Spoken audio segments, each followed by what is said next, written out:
The Dave Hooker Show, represented by Banks & Jones, Tennessee's trial attorneys. Play to win, banksjones.com. The Dave Hooker Show. A presentation of Off the Hook Sports. Objective insight, expertise, top guests. Available on YouTube, Apple, Spotify, and the Off the Hook Sports app. Download now for free. Also available on offthehooksports.com. I compute and obey. Now to Dave Hooker. Ready. Caleb, what the H? You got to tell me when my collar's up. I look like a goofball. I apologize for that, Dave. I'm not a pop the collar guy. How are Ever you, since sir? I can remember, I've been popping my collar. Never heard that song. Welcome to a Friday edition of the program.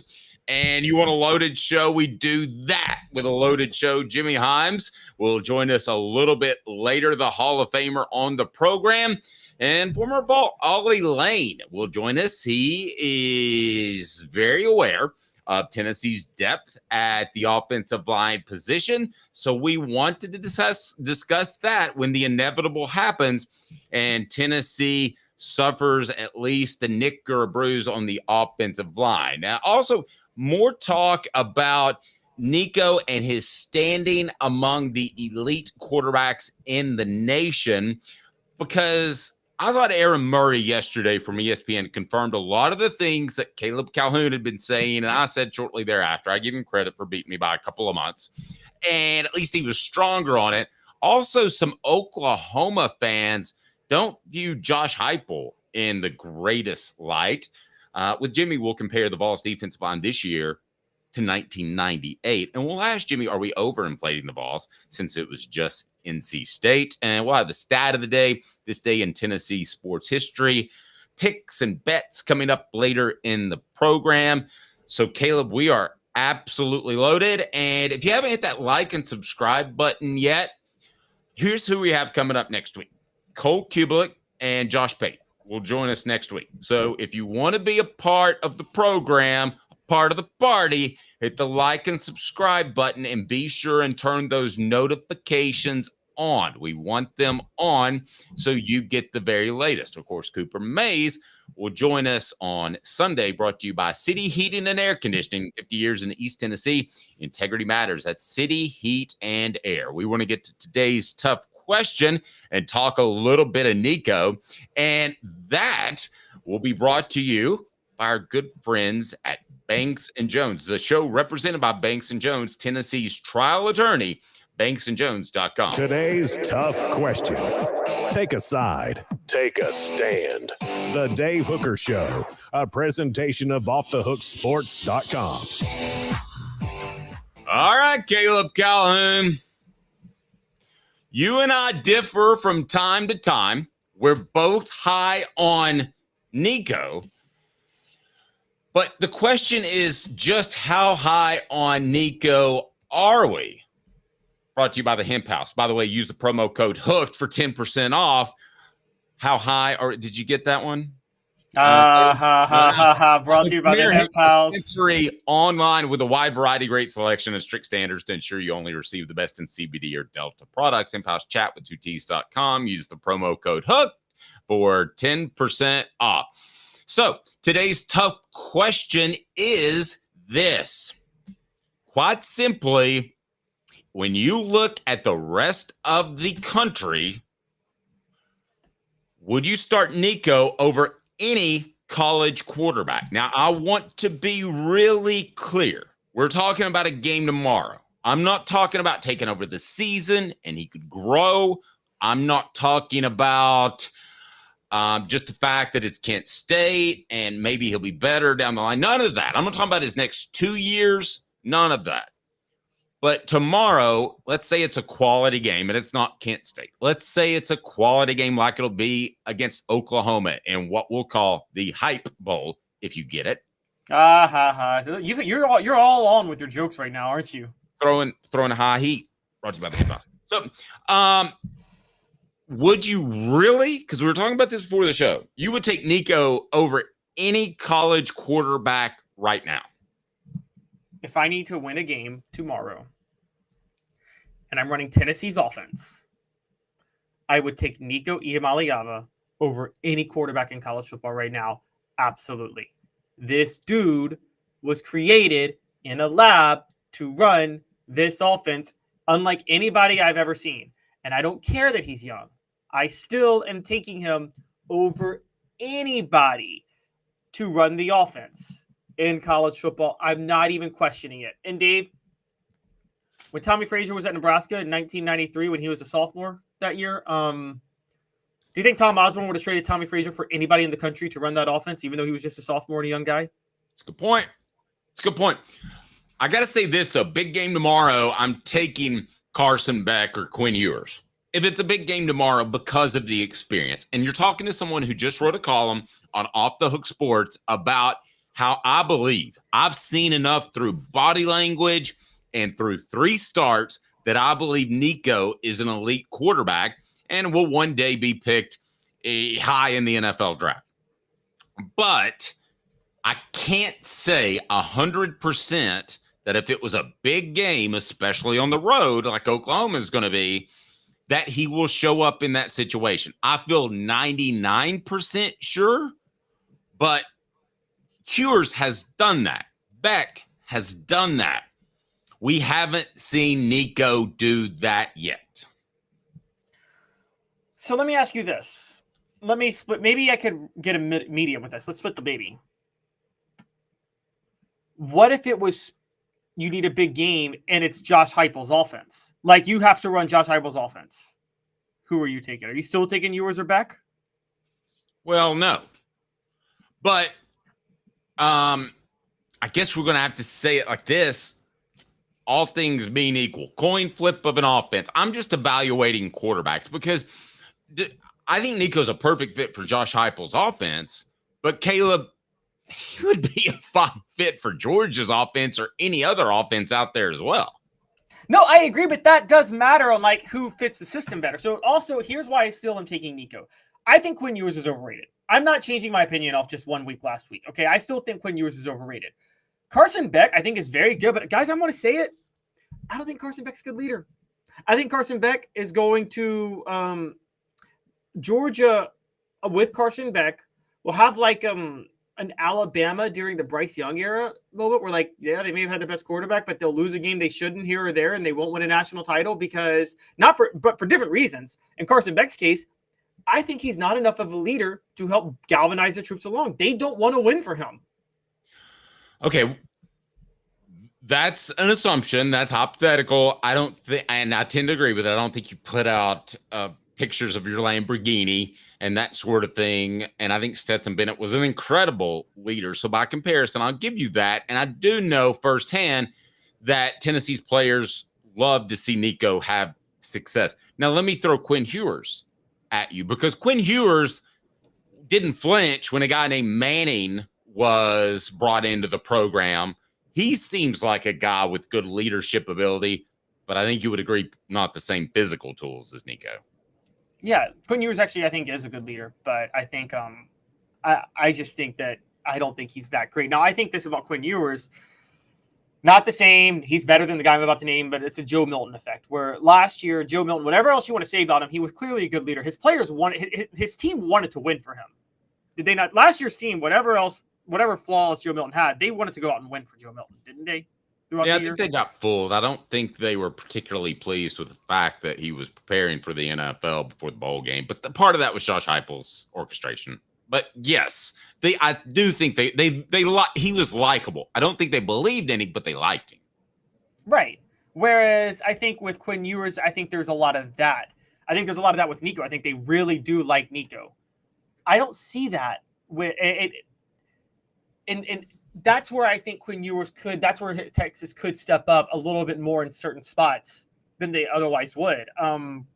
He wasn't necessarily the leader of the team, but I've always said one of the reasons I felt like Tennessee stepped up for T. Martin in 1998, I think a lot of people respected him for staying at Tennessee. Now, it was at the time the transfer portal was different. It was a little bit trickier, but you wrote a book about it, Dave, and it seems like the players had a lot of respect for T. Martin for hanging around another year. This dude was a blue chip recruit, and he willingly said 2 years.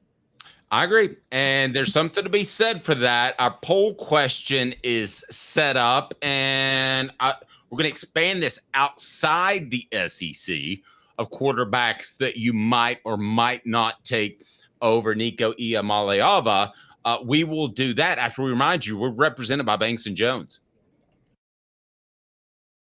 Well, it's because they're Tennessee's trial attorney. You can play to win with Banks & Jones because they'll go to trial. You've heard of other lawyers. They say they'll go to trial and fight for you. They won't. They just want to settle. That's the easiest way out. Well, that's not Banks & Jones, led by T. Scott Jones. They won't settle. They'll go to trial for you. Tennessee's trial attorney. They play to win. Truly, Tennessee's trial attorney when it comes to criminal defense or personal injury. Why settle? It's Banks & Jones. T. Scott Jones. BanksandJones.com. We didn't even mention Jackson Dart. I've watched a lot of tape of Jackson Dart. I think he's a really accurate quarterback. As a matter of fact, I think the best two pure throwers might be Nico and Jackson Dart. But he is one of the names that could compete. But I think they're kind of similar. And Nico's actually more mobile. So I would take Nico, and they don't have a vast difference in the amount of experience. Other quarterbacks in the in the nation that are at least debatable, Caleb, as our poll question is up, and it's pretty simple. Would you really take Nico over any quarterback in the blank for one big game tomorrow? This is the first time it's been completely split three ways. SEC, nation, just nope, not yet. Just don't go there, Dave. So SEC, 31%, nation at about 40%. They're moving. Let's say it's just about a third. All right, Caleb. So we'll continue to keep an eye on that. But who else deserves to be in the conversation with the redshirt freshman Nico Iamaleava? Well, we got to throw out and we got to give some love to Cam Ward's the obvious one. Cam Ward It sounds like you're giving out pity votes right now. No. Well, I'm about to, but Cam Ward, I forgot. Cam Ward's the obvious one. Cam Ward balled out. You could say Florida's horrible, but we're going to talk about debatable how good NC State is too later in the show. So Cam Ward is definitely in there because of how he's looked. But then there's also, Kyle McCord, that old Ohio State quarterback that we all just forgot about, is now at Syracuse running an offense that's a better fit for him. And he might look like an NFL prospect. And then thirdly, I'm going to still say it, and you guys can call me crazy. I really don't care. I've seen enough. He does have no help. I'm going to throw in Shedeur Sanders. He may not be – now his leadership is a different question, but it doesn't help that he's playing. Okay, but he's in the conversation. But he's in the conversation. I wouldn't take him. But, again, part of Shedeur's leadership in his defense is because he's playing for his dad. If he played for a different coach, I don't think he would be as poor of a leader as he is. Is that fair to say? That's probably true. It probably is going to end up blowing up in their face, to be quite honest with you. Caleb, I have zero doubt that Nico, and I wrote a column about this, that Nico will be flat after playing a ranked opponent.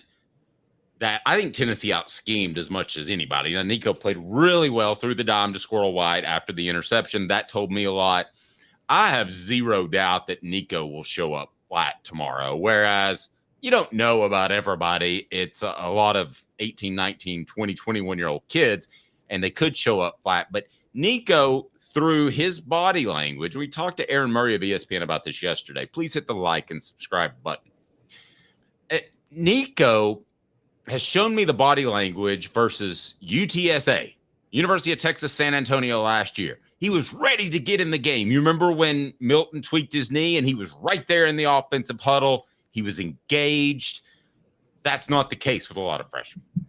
The fact that he did throw that dime to Squirrel White. And the other one that I picked up, and a column's going to drop about that later today, because I do read into body language of quarterbacks and pitchers. Those are the two positions more than any other. And You remember when he dabbed that guy up, the North Carolina State guy that was on the ground and ailing, and Nico went back to pick up his towel and dabbed the North Carolina State game up. Some people said, oh, no, he's being mean. No, that was a nice gesture. Regardless of what it is, even if he was making fun of him, the game is slow for him.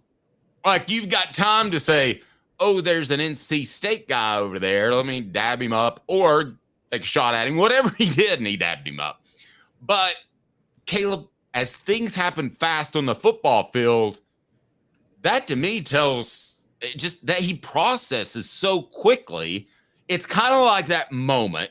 Who remembers this? Do you remember the Joe Montana story? All right, no, I don't. I need to know Super this Bowl one. story. Okay, so they go out there in the Super Bowl in which they win on the last second drive. All the other ones, and people can help me on the message board, but they go out there and they need an 80-yard drive to win the Super Bowl, Caleb. All the other 49er Super Bowls were blowouts. But in this one, I think it was against the Bengals. This was the Bengals. I know the one you're talking about, the Bengals. Okay, so he comes to the huddle needing this 82-yard drive, if my memory is correct. And you know what he says in the huddle? What is he? I'm ready to hear. He says, look, there's John Candy sitting in the stands. The former actor. That relaxed. It was just no big deal. That to me is the best comparison I can come up with to the way Nico processes. Is that a reach? No. What you're saying makes total sense. Like it does. The thing that sometimes I think when players do that, though, there's a little bit of trolling going on. Is that fair to say? When they're like, "Oh, here, let me help you up. Let me go dab you real quick." That's almost like Did like you? Okay. Well, let me ask you specifically, because I thought that was a kind gesture. I actually think, okay, coming from Nico, it probably is a kind gesture. I will never forget when so just a big throwback when in 2003 when Tennessee played Miami and pulled the upset. One of the plays was Casey Clausen. Vince Wilfork had a clear sack on him and accidentally grabbed his face mask and pulled him down by that. And and he was so mad at himself. And Clausen gets the first down, and Clausen walks over to help Vince Wilfork up, even though Vince Wilfork yanked Clausen down by the face mask. And to me, I really got the vibe of Clausen was like, "Ha ha, you yanked my face mask by accident and got a penalty. Let me help you up here, buddy." But that Clausen seemed like the type that might do that. I don't know if Nico is the type that would do that. So I actually think it may have been a kind gesture, to be fair.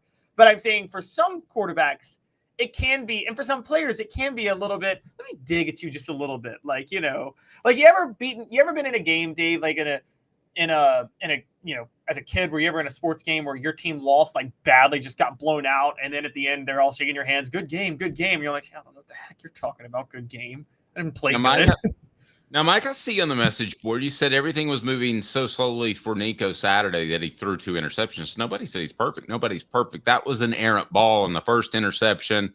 I'll still say that he should have taken the sack and eaten it. But nevertheless, I think we would put that on Tennessee's offensive line, the lack of protection in that particular situation. Changing gears just a little bit, if you don't mind, because it appears as if some people in Oklahoma don't like Josh Heupel. So, they don't like him as a coach, to be fair. Well, kind of the same thing, isn't it? What the? What was he thinking? Release the hounds. The Dave Hooker Show. Keep cool. A presentation of OffTheHookSports.com. All right, let's pull up this clip and set this thing up, because it appears as if those in Oklahoma view Josh Heupel as like a Mike Bobo or an Eli Drinkwitz, which he's a better coach than both those guys. Pull this clip up and set it up. What's it from, Caleb? It's a podcast called Sooner Pod, but it's SCHOONER. They cover Oklahoma. They talk Oklahoma. And their consensus on Josh Heupel is so 180 from the rest of the country's consensus on Josh Heupel. And they were obviously, if you're an Oklahoma fan, you probably supported his firing in 2014. There's a lot there, but they had to say is intriguing, to say the least. All right, go for it. Let's too worried. I don't believe, right? Some people believe the hype, like, oh, this Tennessee looks scary. It's Tennessee. So, Damn looks scary. That's wrong. I mean, they did look scary though. Like if they were that scary, their coach would be our coach because he desperately wanted to be. And we said bullied no. him out of town. We ran him out of town because the last time our offense looked this bad was when he was running it. It is true. Well, Well, that's a separate thing, right? I've long said that any OU coach who loses to Josh Heupel should be fired on the spot. No excuses, regardless of performance. But that's neither all right, here nor that's enough. there. That's all I need. Okay, he said it. I don't know who that dude is, but include him on the repurposing and the Twitter, because that guy just said that if Josh Heupel beats Brent Venables, that Brent Venables should be fired on the field the moment it hits zeros. That's what he said. No tarmac, none of that stuff, not going back to the office, not waiting on Monday, fired on the spot, perhaps shoot him in the leg. That's what he said, I think, right? That's pretty much what he said. That's exactly pretty much what he said. And my mind is blown that he said it. Okay, there's so much to unpack here. Okay. First of all, if Josh Heupel wanted to be if Josh Heupel was so great, he'd be our head coach. Guys, y'all know the real story. I know you know it if you're covering Oklahoma because it came out of Oklahoma when it happened. So let me rehash this and defend Josh Heupel for a minute because, okay, I'll say this. There were moments where the offense really underperformed in 2014, and that's why he got fired. Let's break down what happened. Josh Heupel was coaching Oklahoma as the offensive coordinator, and in the 2012 Cotton Bowl, they got destroyed by Texas A&M and Heisman winner Johnny Manziel. It was ugly. It wasn't because of Josh Heupel. It's because the Oklahoma defense couldn't buy a stop. It was horrible, historically bad. Johnny Manziel torched them.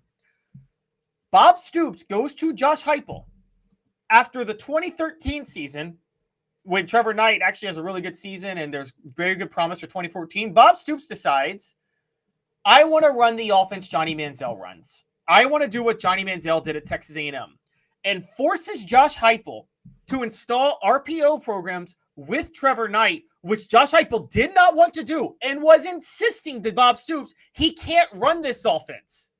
So Josh Heupel had the RPO air raid forced on him in 2014 with the quarterback not fit to run it. Still had a top 20 offense, by the way. I believe top 10. It was a defense that was out of the top 50. And Oklahoma went, I think it was like 8-4, 9-4, got blown out by Clemson, and he gets fired. He gets scapegoated for an offense taking its dip. A dip that it took because Bob Stoops forced an offense on him that he didn't want. And it was still better than the defense, and Bob Stoops wouldn't fire his own brother as defensive coordinator. That's what happened. So before you guys, and that's the thing. Dave, they know that. They know that. If you're a Sooner podcast, you know that inner workings, don't you? Well, I would think so. But I think it's easy to back a guy who's new. And then there's kind of like that peak where you start to doubt him. Like you played one. Who did we play earlier? I mean, there's always earlier this week, we played a comment from a coach, and there's that moment where you know that I think it was Shane Beamer. Was it maybe even last week? But you just, Shane Beamer, yes. Yeah, you just know that he knows he's gone, and that's when he loses the fan base.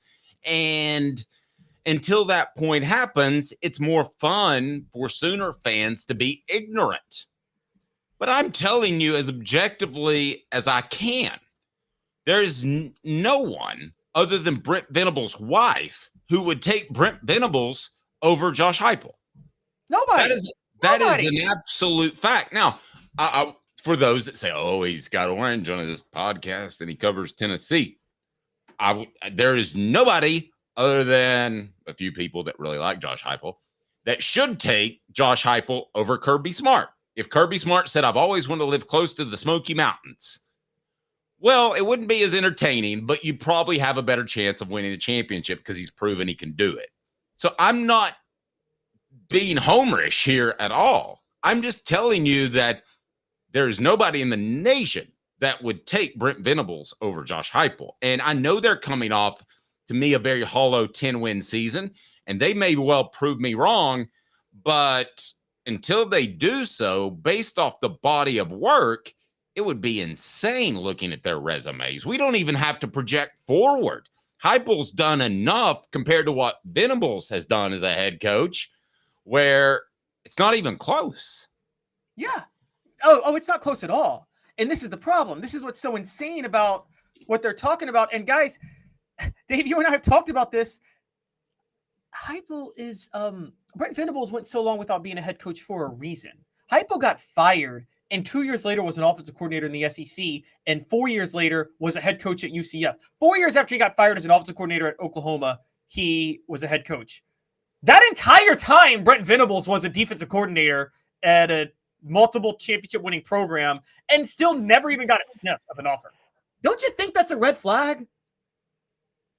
I think it's a red flag that Brent Venables was really never even considered head coaching material. Now, there have been a couple of cases in the past where that's happened. John Chavis was one. Okay, John Chavis didn't interview well. John Chavis was gruff, and people were concerned about how John Chavis would deal with donors, especially after those that remember the Johnny Majors fiasco in which he made every donor known to man mad. And I love Johnny Majors like nobody else, but he did. And then there was another longtime coordinator that never got his shot, I believe, because of racial reasons. And that was Charlie Strong at Florida, who was married to a white woman. I think old school guys that were in charge of universities did not give him a shot. I thought he should have gotten a shot about a decade before he did. Yeah, he should have. And what's Venables' reason? At least I can come up with reasons for those longtime coordinators not getting an earlier shot. Why was Venables at Clemson so long before somebody said, I think he's a good coach? Yeah, my only question, I really don't know. I'm asking. I'm saying I think people don't think he can run a program as a head coach. And I mean, that's what, and by the way, we're seeing this now. Look at the offense. It's horrible. We talked about this yesterday with Will West. Defensive coaches, I'm not a wet blanket, like all defensive coaches are bad. They can't do anything. But I will say this, if you're building a program, you need creativity offensively, whether that be from your head coach or getting the right coordinator. I don't know. But Brent Venables right now looks more and more like a defensive coach, doesn't he? I mean, and that's the problem. Defensive coaches taking over smaller programs, or not smaller programs, but programs that are trying to take a next step.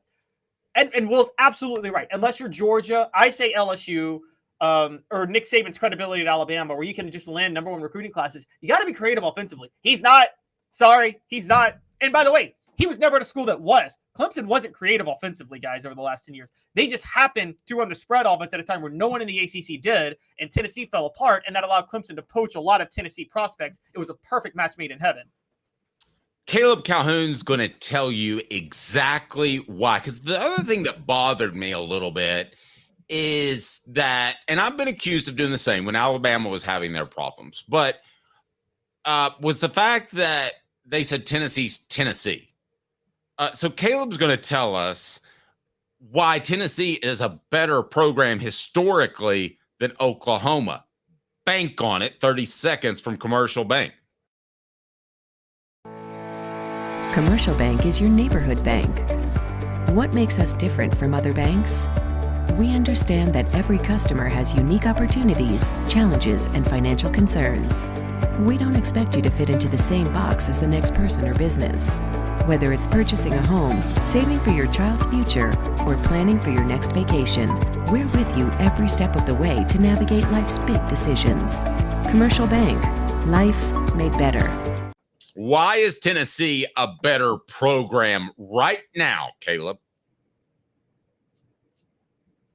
Tennessee is a better program right now because of NIL, because of recruiting locations, and because of their, honestly, not you don't like to go here, but they have a bigger stadium draw. Now that sounds so 90s because, you know, their stadium versus other SEC, it's like, 100,000 and they don't have it, but that's not really as much a thing anymore with other schools having 100,000 everywhere. But I don't think Oklahoma has the same stadium draw.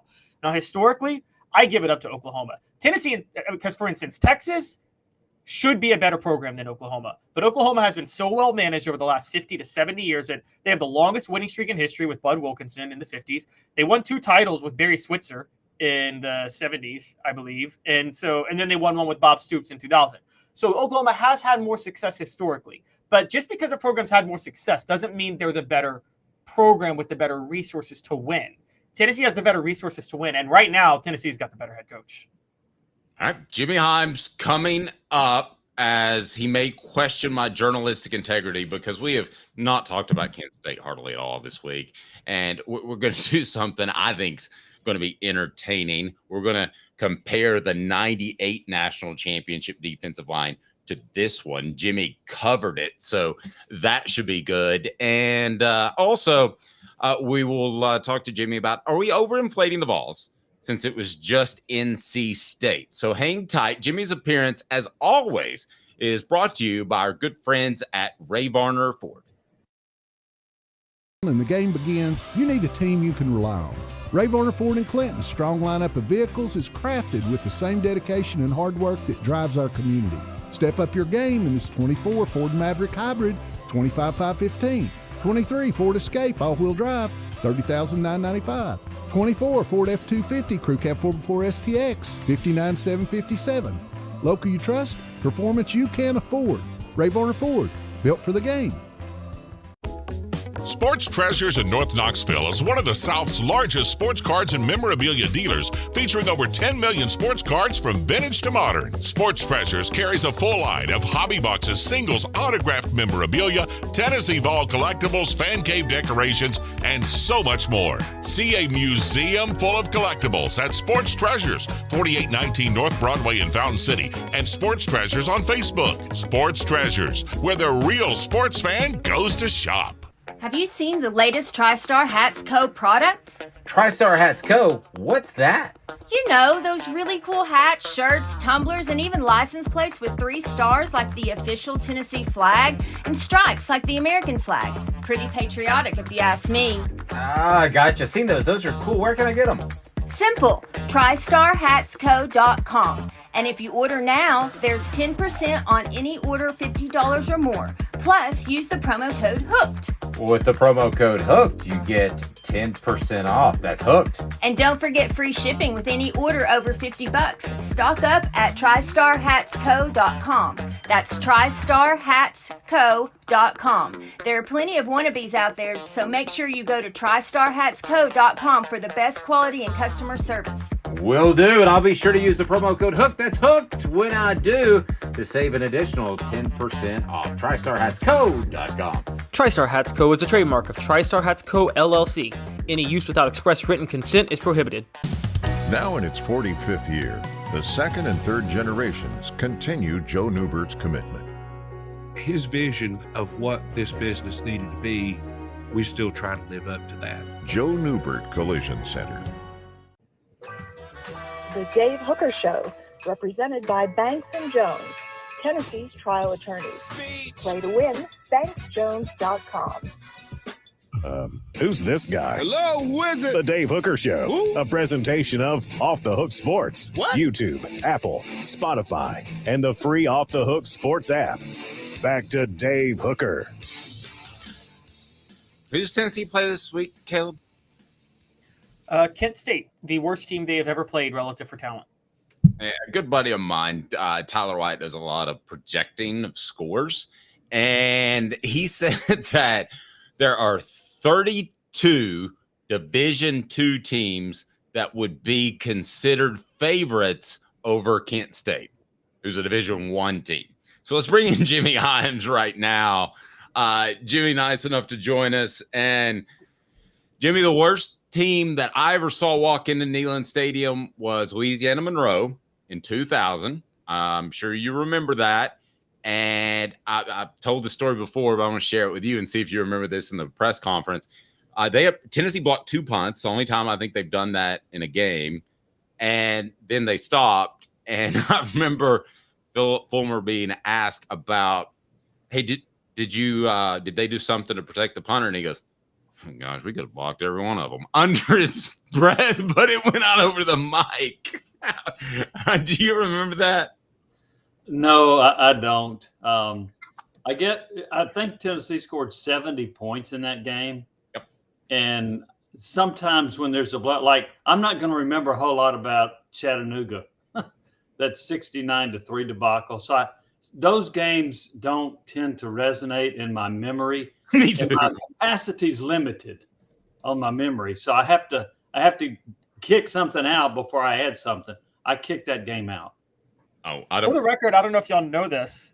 That was the same day that UAB beat LSU, and Nick Saban was as low as you could get as a head coach. And then the next week, Tennessee's going to LSU, and they switched quarterbacks to Rohan Davey, and y'all both probably covered that game and remember what happened when Tennessee couldn't stop Rohan Davey. Was Louisiana Monroe the first game that season? You guys remember? Third. They had just for lost to Alabama. Sorry? No. Louisiana Monroe was that the first game? Year? Yes. I don't know 100%. It was early in the year. Whether it was the first game, I'll try to check that right quick for you. It was week 3. It was a third game. It was a third game. They played Southern Miss in Florida, and held on to beat Southern Miss in kind of an ugly win for their opener that year. Would have been the. Well, that's also the catch non-catch. Jabbar Gaffney, Florida. Oh, yeah, that was it the was. week before. Yeah. So wow. Yeah, but Caleb's right. Southern Miss, Florida, and then Louisiana Monroe, which used to be called the Indians until they changed their name. That was when I started working for Jimmy. That was an eventful year because went from a much smaller radio station to suddenly covering the women's Final Four, the Super Bowl, all of the games that season. So that was an eventful year. Jimmy, we want to turn to Kent State, and what's your breakdown of their 2D? Well, it's not very good. I think that in the Chattanooga game would be really close. So 69-3 scores on the table for Tennessee. Although I saw where Chuck Cavaleris put the spread at 64.5. He's way off. This thing will not be more than 62. So very good. Yeah, Kent State is they're really bad. I thought it was kind of interesting. The Athletic rated out of the 134 teams in the FBS level, Kent State is rated 134, and UTEP's rated 133. I cannot wait to compare those scores because Tennessee gets to play UTEP in November. You think it'll be fun? Yeah, and I think the other thing that's awesome about Kent State is that they are 126th on offense and defense. So I love the consistency. Balance. That is awesome. I mean, well, to be able to try for balance. To be able to do that balance, to be able to do that on both sides of the ball is a rarity in college football nowadays. Let's get to something that I can't wait to hear your perspective on. And I know that we're getting way too ahead of ourselves. However, I want to ask you how this Tennessee defensive front compares to the one that won a national championship in 1998. So just first, big picture view, and then we can kind of discuss the players that will ultimately determine our opinions. Just big picture view. What do you think? I think the 98 front four defensive line was really good. This front four is really good. I actually think that this defensive line is deeper and thus more talented than the 98 defensive line. The 98 defensive line was really good, but I don't remember the 8th and 9th and 10th players on that team being able to come in and you don't lose. This group is deeper than the 98 defensive line. Wow. Strong stuff, Caleb. Jimmy, okay, so I half agree because I think they're deeper. I'm with you. But would you take this group of starters over the 98 defensive line? And I mean, keep in mind, you're talking Darren Walker, Sean Ellis, two longtime NFL players. Sean Ellis, as good of an NFL player as Leonard Little was. And I know there's James Pierce, but would you take the starters of this team and say they could compete with the 98 defensive line? Probably not, but it's close. It's really close. Look, I think Pierce could do what Ellis has done as an NFL player. Darwin Walker was a longtime NFL player. Can Omar Norman Lott, who doesn't start, could he have a career like that? Maybe. Amari Thomas is not as good as I don't think as Darwin Walker was. You got Corey Terry. I think Tennessee is plenty good enough to match what Corey Terry was able to do. So I would take the 98 starters, but I don't think there's a significant difference. Like if I rated the 98 starters a 10, I wouldn't rank this group a 7. I'd put them up there around an 8 or a 9. Wow. It's funny that you say that about Omar Norman Lott. Somebody told me just recently, he said that's the guy to watch out for.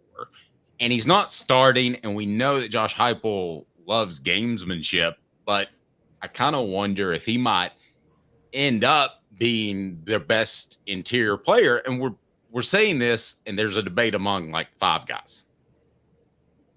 Well, I know that Rodney Garner at one point said Bryson Eason had unlimited potential. So he likes him a lot, and he's played well. I think the best pass rusher on the interior is Omar Norman Lott. He had about 6 sacks a year ago, and he got after NC State as well. I think he is their best interior guy. I think he's their best defensive tackle production-wise. And I think he can play in the NFL. I think Thomas can play in the NFL, but I don't think he's going to be a great player. And I think that I think Eason has NFL potential too. So, I mean, these guys, they're not slacks now. These guys can play. So I like them. But again, I give the edge to 98. I want to offer this up too. Elijah Simmons, if he can stay healthy, may be the best combination of size and explosiveness. He just can't stay healthy. No, he can't. And I was one that always felt like he needed to lose some weight to improve his mobility and agility inside.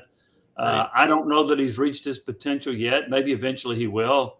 I mean, some players, it takes them a long time to reach their potential. Maybe this wasn't his fault, but I'm reminded of Robert Ayers. Robert Ayers started 1 year at Tennessee on the defensive line, right? And he was a first-round draft pick. So did that mean that he wasn't a great player until his senior year? Did it mean other players ahead of him were really good? You could debate that. But I do think that Tennessee's got a pretty. I think Simmons has the potential. I see him more as a run stopper than I do somebody that can get after the quarterback. But I do think he's a solid player.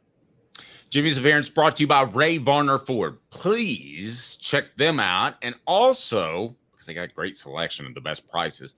But also, I need you to hit that like and subscribe button if you haven't to this point. Hit like and subscribe, Caleb. All right, so Jimmy, let's play a little fun. Let's have a little fun here because something Dave has said for a long time, and I don't know if you subscribe because I actually disagree with him, but he has said the 99 team was more talented than the 98 team. I disagree because of Al Wilson, but let's talk about the 99 defensive line versus this year because the 99 defensive line had Darwin Walker and Sean Ellis, and also John Henderson and Albert Hainsworth. So at that point, which one are you taking? 99.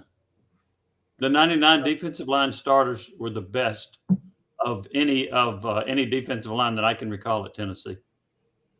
I would agree with that. Any in between, there's some lean years in there.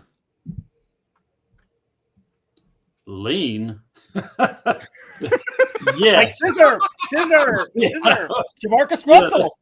There certainly were. And I'll say this, I don't remember all the depth they had in 99, but those starters, and it's funny how I've talked to various people that'll, and a buddy of mine in Florida, one in Louisiana, talk about, man, that 98 defensive line with Henderson and Hainsworth. I'm like, no, they didn't play. Now, Henderson was, if I remember, a Prop 48. Hainsworth hadn't arrived yet, so they were not players on the 98 team.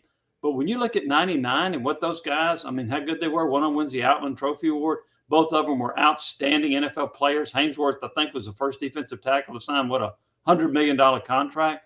Those guys were great players.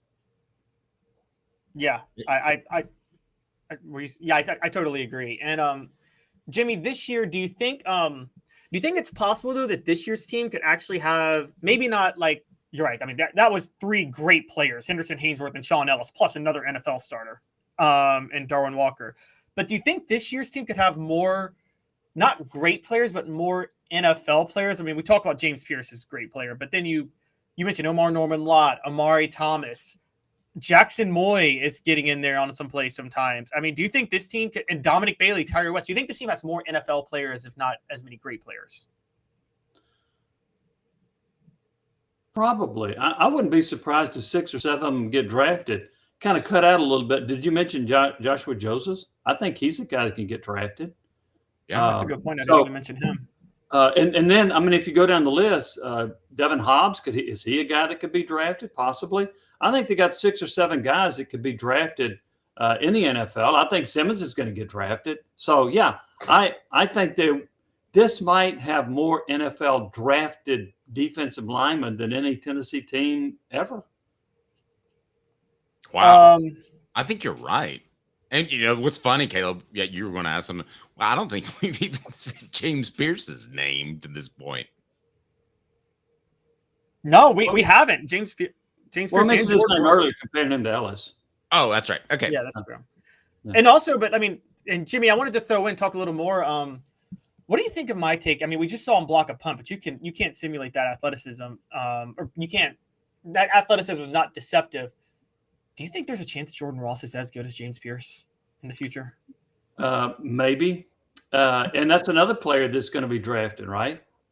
Yeah. So, I mean, if you just go down the list of this group, I do like Ross's potential. I think it looks like he's got all the attributes to be a tremendous defensive lineman. So could he be as good as Pierce? Maybe. That's down the road now. We need to see a little bit more. But I'm also reminded that in their first year, Joseph's was better than Pierce. In their second year, Pierce was way better than Joseph's. Now Joseph looks like he's coming on, and we'll see. But to your point about Ross, I think he has the ability to one day be a great player for Tennessee. We can talk NIL all day long, but I think this speaks to Josh Heupel's recruiting ability, because he went to these defensive linemen, and my thinking was they're not going to want to play for him because they'll have to play 80 plays a game. And he went to them and said, we're going to have so many people. It's going to be fresh, and you're going to be good, and it's going to be vertical, and you're going to be able to rush the passer because we'll have the lead. I've heard a lot of recruiting sales pitches from a lot of different coaches over the years, Jimmy. I thought that one was total BS. I was like, they're never going to have that depth to be able to do that, and players are going to be tired. But he was right. I think it speaks to his recruiting pitch and his ability. Yeah, I looked this up. I actually teams did not run an inordinate number of plays against Tennessee last year.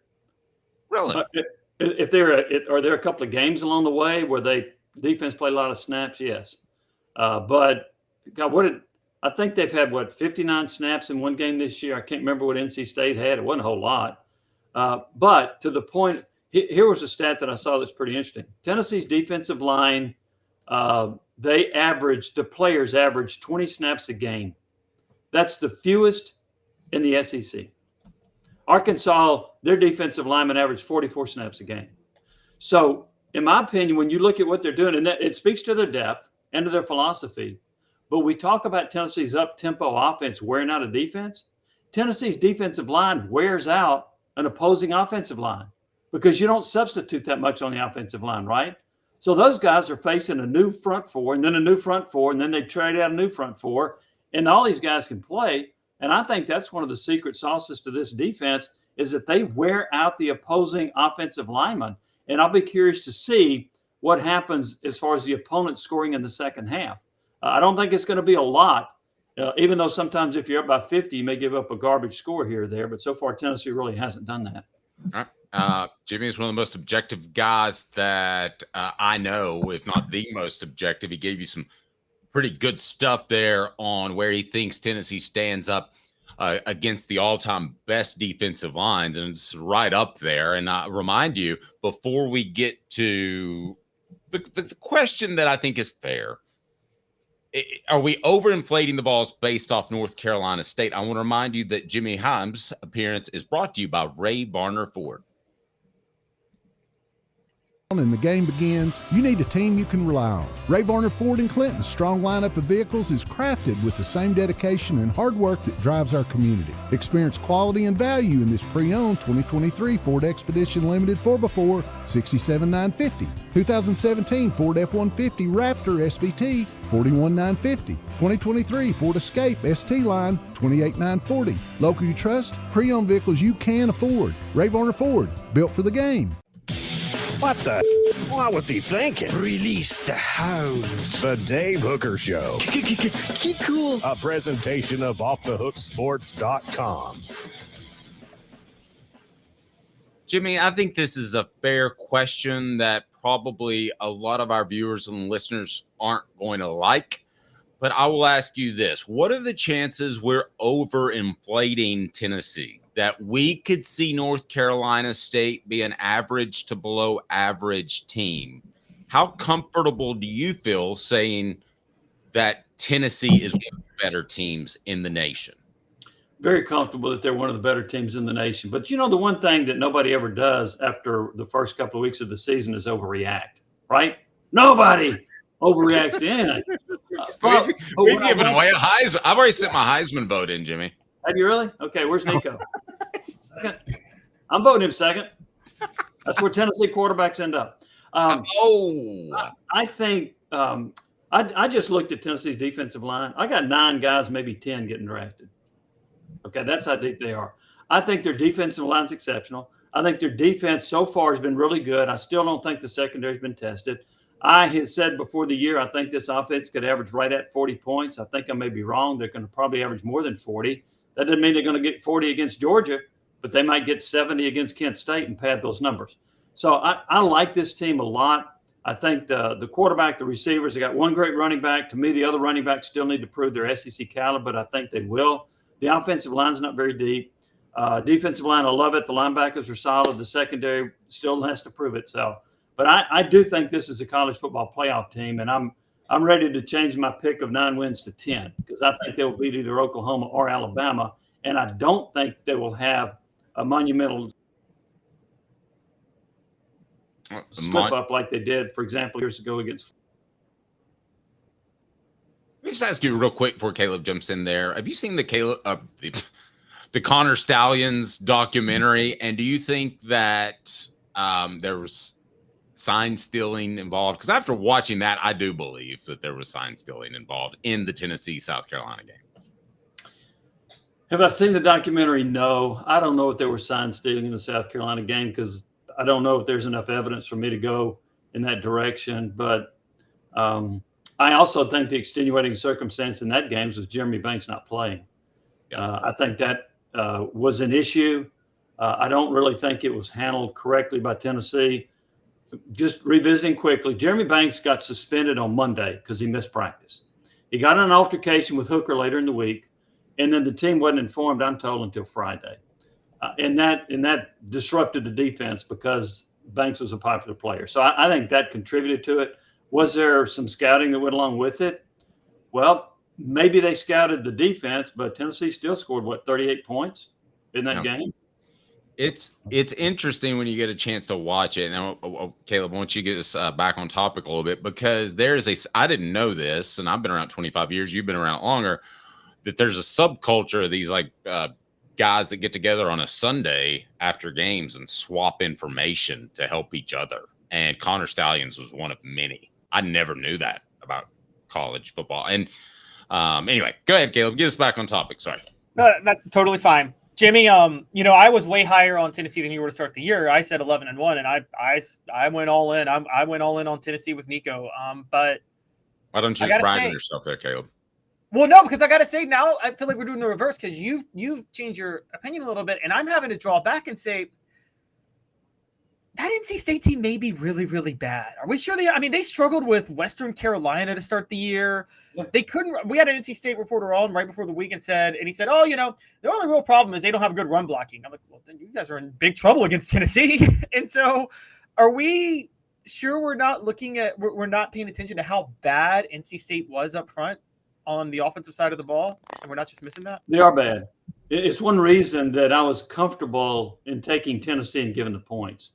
Now, I wasn't out there like Dave was at 54-13 or whatever he picked. I wasn't that far out, but I did think Tennessee would easily cover the spread. So, and you're right about NC State's offensive line. It's not very good. I don't care if they've got 180 starts combined. Some of those guys should be starters.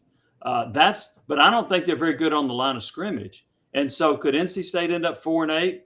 I don't think so. I think they're a lot better than that. And there are occasions where a really good team will make a decent team look pitiful. Maybe that's the case. I am having trouble seeing NC State being much better than a 7-win team. But Caleb, to your point, I don't think NC State's that good. Maybe in a few weeks they'll prove me wrong, but I don't think they're a very good football team. What I took away from that game mostly, Jimmy, is that Josh Heupel and Tennessee's coaching staff is better than I thought, because they probably could have gone out there with 3 wide and not used the 2 tight end look and still won the game. But the willingness to do that, I know it's depth partly because of the tight ends that they have, but I came away from that game thinking Josh Heupel can win in more than one way, as they even ran some clock when the game was still in question. Well, they did. I think they're a really good staff. One of my favorite plays was when Tennessee finally spread the field and went 4 wides, and they ran a quarterback draw basically for a 31-yard touchdown because there was a gaping hole. There wasn't anybody from NC State over there.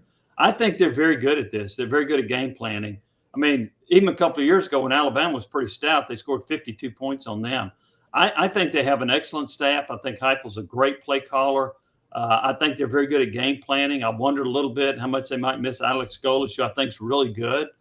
But I do remember an SEC on me during the offseason.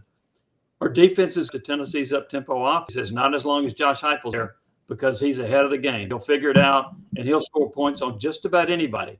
And also the fact that he's got a good quarterback, that helps. That fits his system. Jimmy, are we going to look back on the 2022 Texas A&M game, 2023 Texas A&M game that Tennessee won 20-13 as almost like a watershed moment of Josh Heupel's coaching career at Tennessee? Because that really was the first time we saw him win a game, not outscoring somebody, but having to be stuck in a ball control, defensive-oriented, ground-and-pound game, and he pulled it out. How significant is that win, looking back, just for what we know about Josh Heupel? I think it was a big step because I don't remember the exact point total, but whenever they scored like less than 27 points, they hadn't won a game, something like that. But I will say this, and I think I've mentioned this before to you guys. I thought the defense was good last year. They did not lose one game last year because of their defense. Because every game they lost, the offense didn't play well either. And they also ranked in the top 4 in the SEC in 5 major categories. Now I think they're even better on defense. So but I do think that was a big moment that they showed that they could win a game like that, which Heupel had not done before. And now he's got the personnel that he should be able to do that. What we're talking about, what he did at Central Florida, where he didn't have the athletes that he's got right now.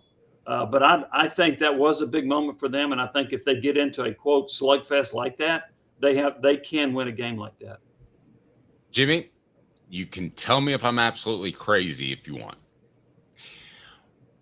I made this statement, and Bob Hodge looked on John Pennington's pregame show. He looked at me like I was crazy. When the time comes that Tennessee plays Georgia, the Vols will have a talent advantage at quarterback. Do you agree or disagree with that? I'm not ready to go there. Okay. Here's the thing. Here's the thing about that too. You can be a more talented quarterback, but not the more productive quarterback because of your lack of experience. So that's a part of the equation. I mean, Peyton Manning was a whole lot more talented than Danny Werfel, but he couldn't beat Werfel. So that's true. There are different ways to look at that. It's hard for me to put Nico ahead of Carson Beck, who may be the first player taken in the draft, possibly. Quarterback advantage, I wouldn't go there, but by golly, it's close. And I think as the season goes on, you're going to see Nico playing at even a higher level. I didn't think he played that well against NC State. I think the offense played great. They had 6 possessions on the plus end of the field and only got 20 points out of that. So, but I do think Nico has a chance to be a great quarterback And I think even next year, we're going to be talking about him maybe being the best quarterback in the country. Although you may be talking about that right now. Pretty close. Yeah, I'm already there. Yeah, I'm pretty close. Jimmy, again, your appearance brought to you by Ray Varner Ford. And where all can we follow your work? Well, one of the things we've done that I'm really pleased with is on full disclosure, the Rewind. We're doing a lot of interviews, and I hope people have a chance to watch the interview we did with Tommy Winton. Tommy's a former Catholic player. He's a walk-on at Tennessee. 2 years ago, he found that his stepfather had taken his mom's life, and then the stepfather took his life. He talks about the adversity, the tragedy that was, how he's overcome it. It's a compelling story. He's a great and very mature young man. So that's what we just launched on the Rewind yesterday, and hopefully folks will have a chance to check that out. But we've had a lot of interviews there. We're trying to launch one every Thursday. Next is going to be Randy Sanders, and we hope people will check that out. I love Randy. I remember the interview I did before the 2005 season about for the Knoxville News Sentinel about how he was the heir apparent to Philip Fulmer. Oops. Oh, that didn't work out so well. Oh, man. Jimmy, I think you're breaking up a little bit. Great job as always, buddy. We appreciate it. That's all right. I appreciate you, Jimmy. Okay, guys. Y'all have a great day. You, buddy. Jimmy. Thank you, Jimmy. Jimmy's appearance again. Give me a minute, and then we'll get to Ollie Lane. But his appearance brought to you by Ray Varner Ford. And the game begins, you need a team you can rely on. Ray Varner Ford in Clinton's strong lineup of vehicles is crafted with the same dedication and hard work that drives our community. Step up your game in this 24 Ford Maverick Hybrid, 25,515. 23 Ford Escape all-wheel drive, $30,995. 24 Ford F-250 Crew Cab 4x4 STX, $59,757. Local you trust, performance you can afford. Ray Varner Ford, built for the game. Sports Treasures in North Knoxville is one of the South's largest sports cards and memorabilia dealers, featuring over 10 million sports cards from vintage to modern. Sports Treasures carries a full line of hobby boxes, singles, autographed memorabilia, Tennessee Vol collectibles, fan cave decorations, and so much more. See a museum full of collectibles at Sports Treasures, 4819 North Broadway in Fountain City, and Sports Treasures on Facebook. Sports Treasures, where the real sports fan goes to shop. Have you seen the latest TriStar Hats Co. product? TriStar Hats Co.? What's that? You know, those really cool hats, shirts, tumblers, and even license plates with 3 stars like the official Tennessee flag and stripes like the American flag. Pretty patriotic if you ask me. Ah, gotcha. Seen those. Those are cool. Where can I get them? Simple. TriStarHatsCo.com. And if you order now, there's 10% on any order $50 or more. Plus, use the promo code HOOKED. With the promo code HOOKED, you get 10% off. That's hooked. And don't forget free shipping with any order over $50. Stock up at TriStarHatsCo.com. That's TriStarHatsCo.com. There are plenty of wannabes out there, so make sure you go to TriStarHatsCo.com for the best quality and customer service. Will do, and I'll be sure to use the promo code HOOKED. That's hooked when I do to save an additional 10% off. TriStarHatsCo.com. TriStar Hats Co. is a trademark of TriStar Hats Co. LLC. Any use without express written consent is prohibited. Now in its 45th year, the second and third generations continue Joe Neubert's commitment.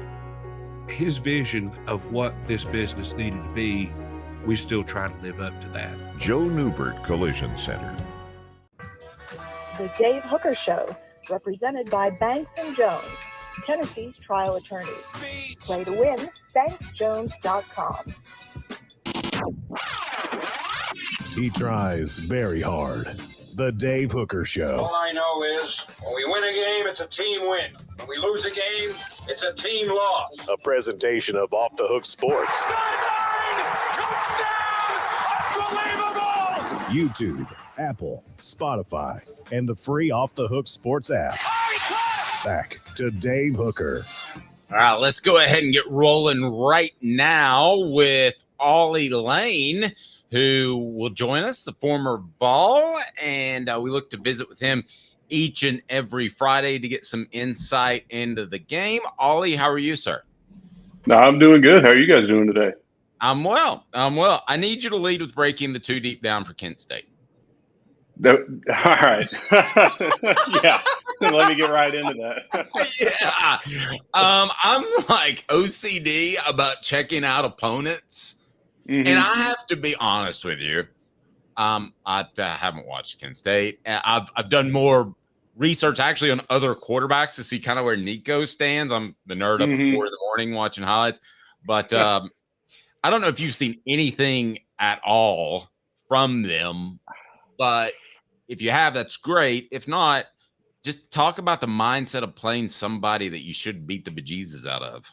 Yeah, I mean, I've looked into a little bit of Kent State, just a brief overview of their depth chart. I mean, obviously they're a lot smaller than most of our guys over there. I think I was looking at something earlier.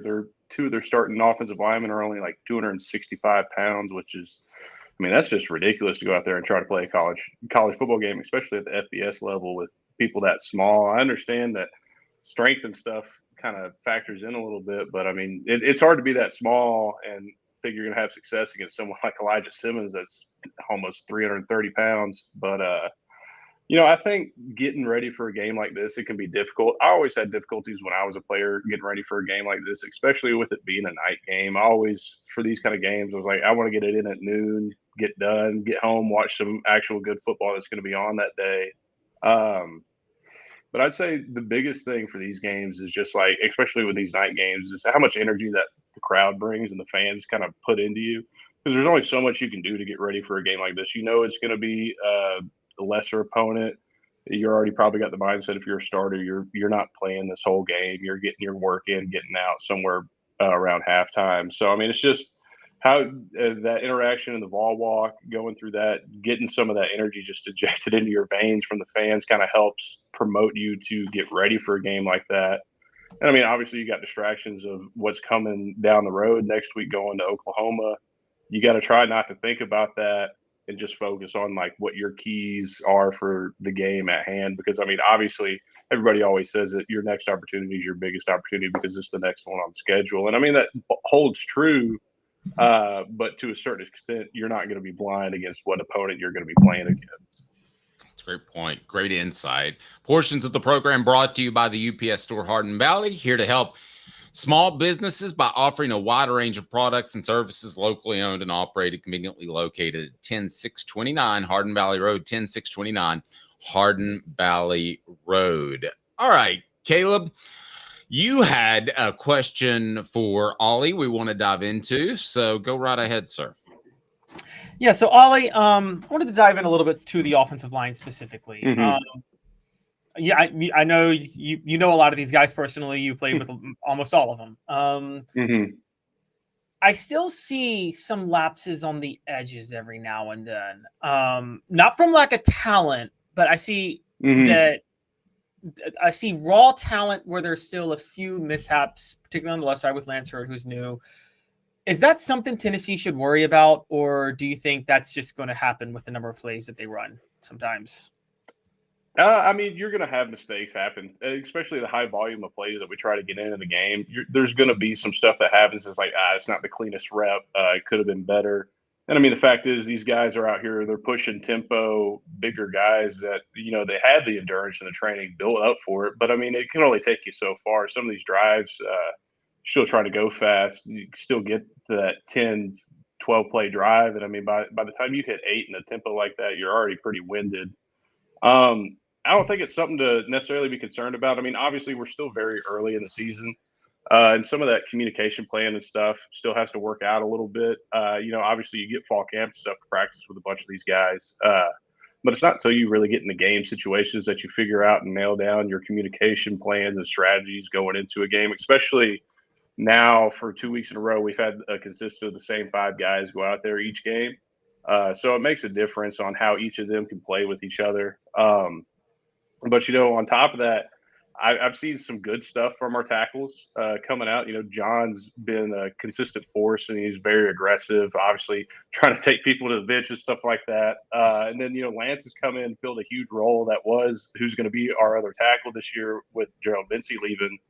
And he's done a good job of filling in that role and being who we needed to play that position. Obviously, Dane Davis getting a lot of time in there, rolling in and out. He's always coming in, bringing productive work. But you can't tell the drop-off from going from your 1 to 2 right there, which is huge. I think interiorly, Coops continued to make a stronger and stronger case for him to be that all-SEC caliber type of player. And even I think Andre Carrick has really done a great job of kind of stepping in that full-time role of being the starting left guard and kind of taking over that position for himself. There's still growing pains throughout it. Watching the game last week, there was obviously some sloppiness, especially in that first half. But I think just as you kind of go on, and especially games like this are important, you can work out the rest of your kinks, kind of figure out where the issues are. And then last kind of like real practice opportunity against another opponent before you start getting into this big list of SEC playing time and stuff like that. Yeah, I think that the way Cooper's playing, it'll come down to him and the center for Alabama, Parker Brailsford, as far as the first team All-American. I sat and watched Coop for a good bit when the game was – I felt like the game was out of hand when Will Brooks returned that interception. Yeah. I just felt like the soul had left the body for NC State. So I kind of just stared for a while to learn some other things. Coop was good last year. He was good the previous year. He's really elevated his play. How good is he playing right now? Yeah, I mean, not only is he playing at a high level, but he's keeping it consistent every single play. I mean, there's not like I'm going to give all my effort on this play and then this next play I'm going to take it off. Like, no, he's going in every single play.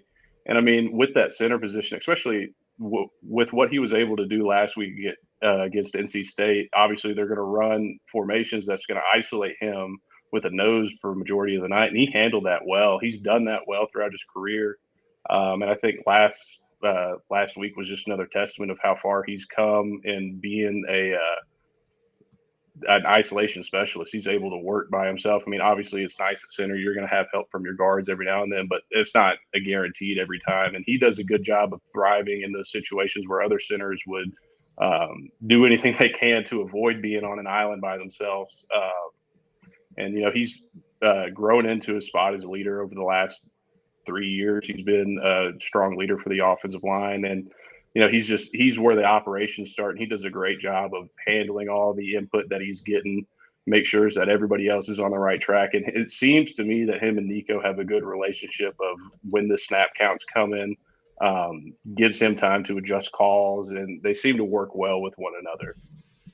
Please hit that like and subscribe button. We greatly appreciate that. And vote on the poll question right now on our YouTube page. My greatest concern for the Vols is still defensive backs, offensive line depth right now. Offensive line depth would be at about 60%. So we're going to dive into that. Caleb?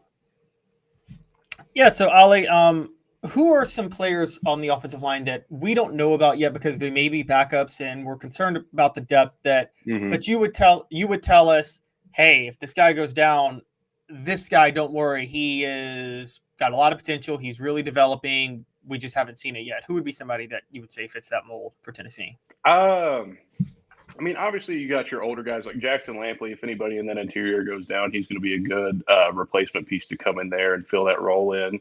I think if you look based more on like the younger guys that a lot of people don't know about, Sham Umarov has done a really good job of developing and hammering down some of his talents and skills that he brings. He's a big body, younger guy that's got a lot of still room to develop, but I think he's going to be able to be a firm replacement role if that situation ever comes up. And Satterfield, who they've got running as a backup center now, I think is showing some promising work in practices and stuff like that. The fall camp development that a lot of these younger guys went through was huge. They did a good job this year of holding back some of those older veteran guys from potential injury and stuff like that. So it gave a lot of reps to a bunch of our younger offensive line talent, and that's what they need. The more consistent reps they can get in practice situations, stuff like that, going against our 1s and 2s on defense is going to give them the best lookout of what it's going to be like when you get into a big SEC game.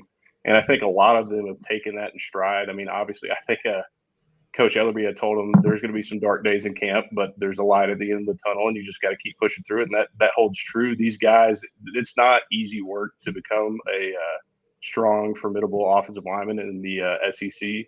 So, I mean, they've gone in and they put in the work. And I think some of those guys are going to be names that you'll get used to throughout the years as some of these guys from this year's team start to move on to bigger and better things. So, I mean, those are two names that I'm kind of looking forward to moving up a little bit, seeing what else they can do. I'm sure we'll see a lot of different names out there this Saturday with it being a lighter opponent, hopefully get more guys some actual live game reps. But definitely those are two names that I would consider to look out for. So how much – so taking this step further, how much do you think going up against this defensive line, which has been incredible, how much do you think that helped the offensive line develop in the offseason? Because this defensive line is better than I think any of us thought they would be, and we thought they were pretty good. Yeah, I mean, I always thought when I was a player, I get to go against one of the best defensive lines in the country every day. It's going to make me better. And then, I mean, when you're seeing the success that they have on Saturdays and you go back and like, yeah, I go against these guys every single day. And if you're winning at a consistent rate as an offensive lineman here in practice, you're like, well, man, I don't know anybody that I'd go out against that's going to give me fits like Omari does or Omar or something like that. And so, I mean, it creates better and stronger confidence going into games. You know, you go up against a big D lineman and you're like, well, I've been playing this guy since I've been at the University of Tennessee every single day. I'm just going to take what I do to beat him, and it's going to work for this guy because I know that this guy that we have on our team that I go against every day is better than the opponent that I'm going against. It brings that confirmed confidence, I guess, that you know that what you do does work and you're going to be able to use that against everybody else. Ollie, I'm going to just throw something out here. I'm going to take a chance. I'm going to take a risk. We'll see if this is good, because you could tell me, no, Dave, I don't have one. You're an idiot. It wouldn't be the first time. But Ollie's never called me an idiot, but other people have. By the way, Aaron Murray, we had him from ESPN on yesterday, Ollie, and he called me an old fart. And so we did the poll question. Do you think under 50-50 or over 50? What would be your guess? You say under 50? 50. I just turned 50 in March. So, I mean, I'm close. Okay. Yeah. Back to my random question. And by the way, Cooper wants to say hello. Cooper Mays here. Hit like and subscribe. All right. Hit like and subscribe. And I'm going to ask you about Iamaleava. Give me a story. You got a story about Nico in the offseason where you said to yourself, damn, this guy's going to be special. Yeah, no, I think it was like his first month being on campus. We're out there doing just our preseason, doing some different drills and stuff like that. And I was watching the quarterbacks throw. He was over there throwing with Joe, and I was like, man, this guy's throwing bombs out here. I was like, geez, this is going to be good. And I mean, obviously, didn't see him in a live rep, but I was like, this guy is garnering the respect that he's got because he does got that raw talent in him. And then, you know, just throughout the offseason, especially throughout the whole season last year, you got to see him just really kind of develop into a way that became more confident in the offense. You know, when he first started rolling out in practice, he was forgetting play calls, couldn't get stuff out, would stumble and stutter over his words. You know, as an offensive lineman, especially the center, I'm like, hey, let's get it out. We got to go. But he's done a good job of kind of growing up a little bit. And then, I mean, when he took over in that Iowa game, no issues whatsoever, was very confident and strong in his stature to be able to lead that offense at that point in time, especially not really being the leader of that offense the whole season, to just come in the last game and do what he did. I'm very excited to see what he's going to continue to accomplish in his career. Yeah, he's a great guy, super humble guy, and someone that, you know, he's got all of this, the 5-star, this and that, but he deserves it. This is a guy that you want to see do good things. Okay, well, let me ask you this then, because Caleb and I have asserted, but we're not in the locker room, that at some point with Joe Milton's struggles that Nico should have perhaps been subbed in for him. But based off what you're telling me, he might not have been ready. Was there any point in the season in which you thought there could be a change made? Looking back at last season, I'm sure a lot of people now seeing Nico, they're like, oh, maybe he would have brought some differences to the team. But, at the end of the day, Joe was our guy going into it from the offseason. Joe was our guy going into it in the season, and we stood with him and by him the whole season. Now, I've heard some people say, it would have caused locker room disruptions if Joe would have been benched and they would have started Nico. I don't think it would have gone to that extent. Because, obviously everybody else in the offensive line or in the offensive room in general, we go out and do our plan. We try not to concern ourselves with issues that are up to the coach's discretion. But I wouldn't say it as much as if Nico wouldn't have been ready to play. But I think it was more beneficial for him and for the future of the program to hold him out for the year, to just get him a year of development in, because most of these programs out here, they'll bring their 5-star guys in and start them right away, and it's great, but you're not going to see as much productivity as you would after having a year under his belt of just being able to develop. That's great stuff. Ollie, buddy, I appreciate you. A weekly thing that we want to do each and every Friday. We certainly appreciate your time, and I'll see you at lunch next week. All right, sounds good. I appreciate y'all. See you, buddy. I want to put a chomp on that, speaking of lunch, for a second. What he just said, Caleb. That I love the way you go with places. Yeah, I want to dissect that for a second, because he said that Nico wasn't ready initially in the beginning of the year. I wrote in a column that's going to go up at 12:30, and I don't have time to bring it down, that he should have played last year, but it's just a small part of the column. That makes me take a step back, because if he showed up to campus and he wasn't ready, then I understand going with Joe, because I think you had to go all in with Joe in terms of snaps, first team snaps in the preseason, to get him as ready as possible, because I think Josh Heupel knew there were perhaps limitations with his accuracy. You buy that? Yeah, no, I think that's a huge part of it. And so that delayed. So you're saying they had to give Joe more reps than usual with the first team, because they had to actually get him. He's not good. Because he's not good. Okay, so you either you start the season. I'm sorry. I mean, people can rip on me if they want to, but I think I've been proven to be right. Because he's just not good. But in order to get him. He was good last year. He wasn't great. He wasn't elite. He wasn't a fit for the offense. But to get him from, we got problems, Josh Heupel says to his coaching staff, to, oh, man, at least he can be good. Just good. We're not looking for great. You have to give him 90% of the practice snaps. I've been in practices before, Brent Schaefer, Eric Ainge, where it went 40-10 usually in a third string guy, because you have to give that guy some snaps, or 50-50. I've been in those practices. It doesn't sound like Tennessee had the ability to even put Nico out there early in preseason camp 2023 to be able to run the first team offense to the point that he would improve, but you can't bring your first team offense down because your quarterback is stumbling over some of the words. No, not at all. And that's a big, you're right. And the problem was, not only can you not bring your first team offense down, but you also could somewhat divide the locker room if you did that, couldn't you? I don't. Well, if he can't call a play, then yes. If you're like, the narrative has completely changed in my mind. I just had a paradigm shift.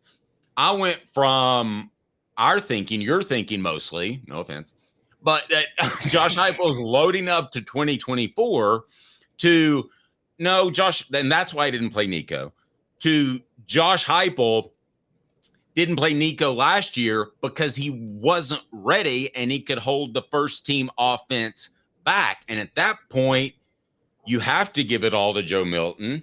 He's taken 90% of the first team snaps in practice, and you can't go in any other direction. I don't think it would have split up the locker room unless Nico would have been shoved down their throat from the beginning. I think they were a tight enough group that had they got midway through the season and something changed, that they would have been all right. But in the beginning, if I'm a player, I say, man, he's just trying to shove this young quarterback down our throat. Joe Milton's good. I could see that breaking up a team or team chemistry.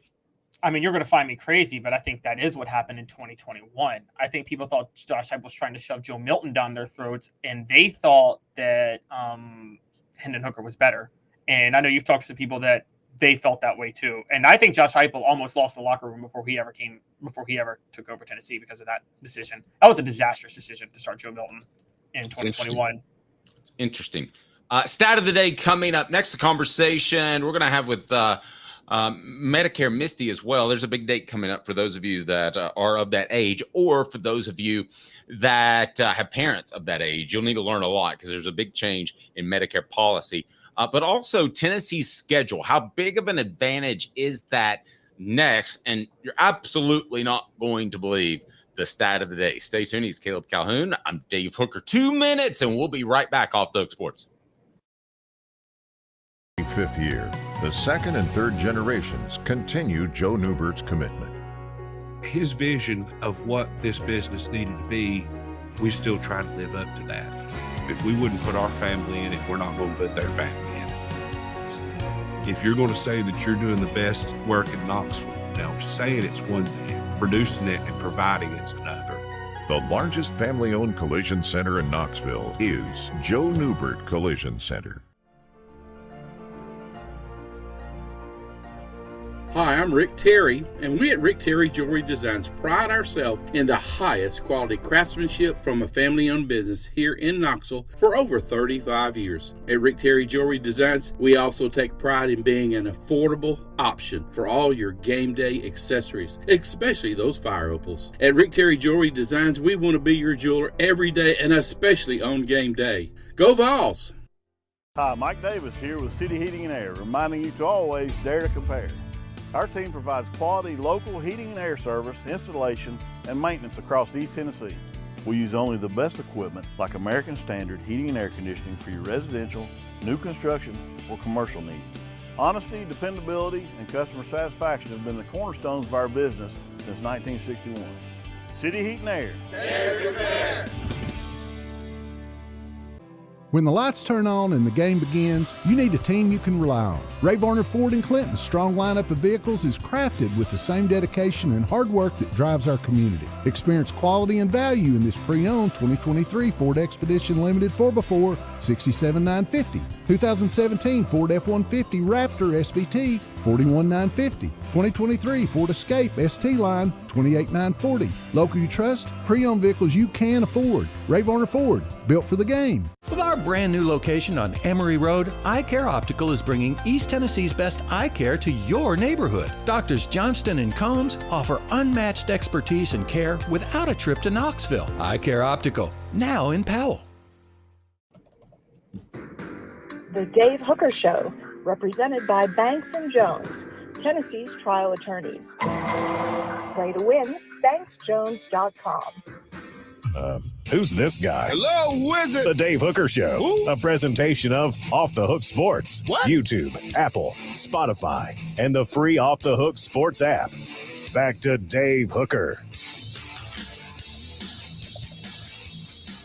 All righty, Caleb, do me a favor, if you don't mind. Put whose stat of the day is better, Dave's or Caleb's? Just that simple. Put that up there on the poll question, and then we'll get to the stat of the day. It's brought to you by our good friends at Work Trucks, and this stat of the day is about doing your best and being absolutely efficient. Well, you can be efficient with Work Trucks. If you're a contractor, they're all about trucks that are actually available, trucks that help you maximize your profits by having the right work vehicle. Now, the perfect work vehicle doesn't break down, has all the space to carry what you need. That's what Work Trucks is intent on offering, while other dealerships just can't do it. Contracting is about time. Work Trucks saves you time, less back and forth trips, and trucks that pass the highest standard to be put to work. The process is also quick and easy when choosing a vehicle from Work Trucks. If we can share that website, that would be awesome. Cargo vans, utility body trucks with an app pod, work bodies installed, pickup trucks of all sizes, and anything special like cranes or dump trucks. Work Truck supplies vehicles to people just like you to get back on the road tomorrow. No dealership runaround. If you're a contractor, you need to know Work Trucks, and that's a fact. Service industry, Work Trucks. Work Trucks carries the trucks that your business has to have. You need them. I'm telling you, Work Trucks for the next Clinton Highway in Knoxville, downtown Birmingham. For the entire inventory, go online to worktrucksllc.com, worktrucksllc.com. They'll fit your needs to a T. Proud supporters of the Tennessee Vols. Work Trucks. Caleb, what is your stat of the day? Because I'm willing to take you on right now because mine is incredible. Well, no, wait, you start because I got it this day, but you start with the stat of the day. Well, no, we're going to do this day a little bit later. So we gotta we gotta get to the stat of the day now. So I'm going to start with the stat of the day. Okay. And here we go. Where do you think Nico? I just don't play this enough because I love it. Where do you think Nico Iamaleava. Where do you think Nico Iamaleava ranks in quarterback ranking among all quarterbacks? Not the SEC, but among all quarterbacks. And what stat? And passing yards? No, efficiency rating. I always go by efficiency rating because you don't know with blowouts and stuff. Like I don't go yards per game and stuff like that. Yeah, no, I totally understand that. I'm going to say number 4. Nope. And I don't know.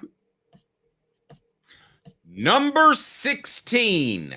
Number 16. That's an omen, isn't it? There was another really good quarterback. Oh, that's a great one. Thank you. I do what I can. All right, so the poll question is up. Stat of the day. Who has the better one? Caleb, what is your stat of the day before we get to Tennessee's hidden strength that they have in this 2024 football season? My stat of the day is a little bit fun. Today is Friday the 13th. Ooh, and Tennessee has some horror stories related to Friday the 13th, or borderline horror stories. How about that? They are 2-1-1 in September, the day after Friday the 13th. That's my stat of the day. The last time was Chattanooga in 2019. However, they played and they beat Chattanooga, but that was after they started off 0-2, losing at home to Georgia State and BYU with old Jeremy Pruitt at the helm. And so that's their last win. Before that, it was Butch Jones's first loss. They went to Oregon and just got draxed by Marcus Mariota in 2013. Yes. But the two most notable ones are 1991, the day after Friday the 13th of September, they beat UCLA. And Dave, you might remember this game. You were a young kid at the time. But 1985, the day after Friday the 13th, is when they opened the season, the magical 85 season. And it's one of their most unluckiest non-wins of all time because they led number 10 ranked UCLA 26-10. And UCLA scored a touchdown, got a 2-point conversion, recovered an onside kick, scored another touchdown, and got another 2-point conversion to end the game in a tie. You know, it's funny. I don't remember a lot about that 85 season. I would have been 11 at the time. By the way, I turned 13 on Friday the 13th, so I was one hell of a teenager. But I do remember the feeling around the program and getting swept up as a kid in that. So that's what I was afraid if Josh Heupel didn't work out, Tennessee was going to lose on an entire generation of people. Listen, my son doesn't look at football the same way. So that was one of those years that everybody got swept up and it created momentum and equity for decades. And then there was, I would say, the 92 season, because you had a coaching change that did cause a lot of controversy, but got people talking. Then you had the 98 season that obviously got people excited about a championship. From that point forward, it just felt like the bar was set so high that even in 2001, when Tennessee won a championship, played for an SEC championship, won the SEC East, that it's just like there was there was not that magical season that just swept up the entire town like this year. The magic of 2001 was all when they beat Florida, and they literally forgot that they had a game to play the next week against LSU. And Hey, brother, I was in Gainesville for the entire week. That's when I was informed I had a child on the way. While I was all by myself. I remember that week specifically, and I remember hearing that they were handing out roses to go to the Rose Bowl before the SEC championship game at some thrown together celebration when the team got back to Knoxville. That was just pure stupid. Pure stupidity. And Dave, what's most interesting about this, and you know this, you covered, I mean, this was the Steve Spurrier at Florida years. You can't use the excuse, well, they had a big game before and there was a letdown. You know, Steve Spurrier had to play Florida State in their prime every year before playing in the SEC title game during that time. He didn't have letdowns. I mean, that just wasn't an excuse. Well, and listen, history would have completely changed. But for those of you that are younger out there, Tennessee was better than LSU, I believe. Significantly so. And I didn't think it was close. And LSU at halftime, I've said this before, it was announced that they lost Rohan Davey and Brandon Toefield, and that was their starting quarterback and running back. They absolutely should have won a championship in 2001, an SEC championship. Now, they probably would have got hammered by Miami, who's one of the best teams I've ever seen in person in that era. But they matched up better with Miami than Nebraska did. Yeah. That's a matchup advantages with Miami that could have helped, and discipline. But I will say that 0-1 SEC title game, I mean, if you want to talk about a massive gap in coaching wits that was just so on full display in that SEC title game. I mean, I'm sorry, Philip. Well, I'm sorry. Go ahead. Yeah. Philip Fulmer does do well with Jimmy's and Joe's, and he can say that, but there was a gap in coaching wits in that game. So when's the last special season that Tennessee's had that got people really excited in September before Florida crushed their hopes and dreams? I think 2022. They got really excited in 2022, but before that, it was 2016. We forget this. Butch Jones did have a 5-0 start in 2016. No, ended a long. I think this is different than 2022. Because you're already in September. We're talking about. I mean, once they were the number one team in the nation, yes, but I'm just talking about the lead up, the preamble, all that. 2016. 2016. It was definitely 2016. There was a lot of excitement in 2016 about the program.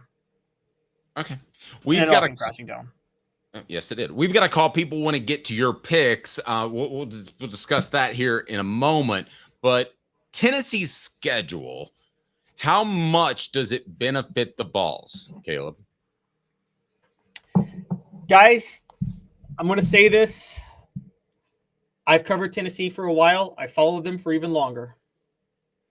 This may well be the easiest schedule Tennessee has had since I've been following them, the one that they're playing this year. And that includes all those years in the 2010s where they played in a really bad SEC East and they couldn't cash in because, they had Butch Jones and Jeremy Pruitt and Derek Dooley leading their program.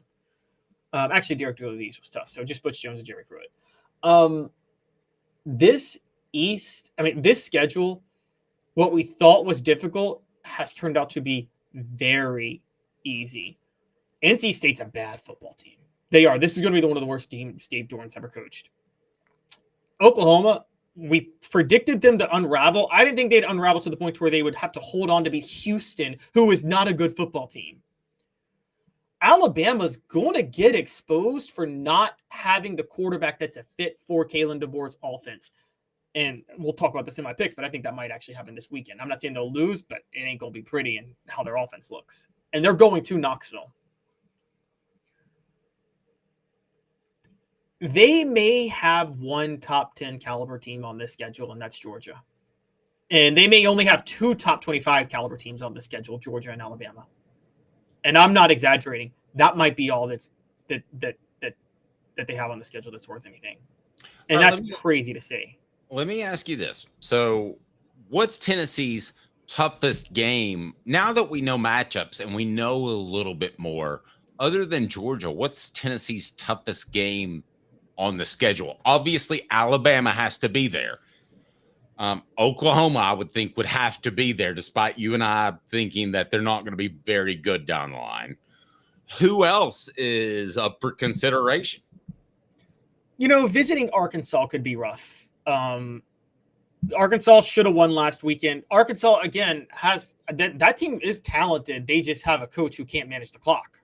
But outside of that, Arkansas, I think he needs someone to help him keep abreast of that. I think Arkansas is the third. I mean, this is the crazy part. Arkansas is the fourth best team on Tennessee's schedule this year. I mean, Kentucky's a bad football team. Mississippi State, I think, has promise. They're not there yet. And so, yeah, it's Arkansas. Arkansas is outside of that three, it's Arkansas. And Dave, Arkansas may be tougher than Oklahoma. Okay, so I'm gonna reset the poll question and see what people think, and tell us what you think on the message board as well. Are we overlooking someone? The question, other than Georgia, Tennessee's toughest game is Alabama, Oklahoma, Arkansas, and who do you want to put in there? Florida, just because they're Florida. Okay, all right. And Alabama's at home, Oklahoma's on the road. I want to make sure that everybody's aware of that. Arkansas is on the road, and Florida at home. Is at home. Correct. All right. So the poll question is up. I would have to say that out of that crew, it's. I mean, I hate to take the easy way out, but it's still going to be Alabama. I have trouble arguing against that, but your Arkansas argument could sway me. So here's the one thing that favors Tennessee about Arkansas. They're coming off a bye. I mean, Dave, Josh Heupel off a bye. That's not a good situation for the other team to be in. I'm with you. It's Alabama. It's Alabama by default. Alabama is a top 25 caliber team. I've watched them play 2 weeks in a row. When I say Jalen Milroe's not a fit for the offense, it's like Joe Milton wasn't a fit for Tennessee's offense last year, but Tennessee was still a top 25 team. Fair to say? It's not like they have a complete doofus, is what you're saying. Yeah, exactly. Jalen Milroe's not a fit for DeBoer's offense, but they still are loaded with talent on defense. They still have weapons. Imagine it's Joe Milton in Tennessee's offense, except there's more talent all over the rest of the field. So Alabama's still top 25. So I think it's very clearly Alabama as the toughest team. I mean, at this point, Dave, I'm at a point where, like, I think you should be concerned about Josh Heupel if Tennessee doesn't beat Oklahoma. I mean, he should blow them out of the water. Now, that seems a little bit strong. Somebody accidentally voted for Florida, they said, so maybe we don't have a single vote for Florida, but at Oklahoma and at Arkansas both got a couple of votes, and Alabama at home. With Alabama, we've seen a couple of weeks against inferior opponents, and let's be honest, you or I could be the head coach and take over that roster and probably still have success.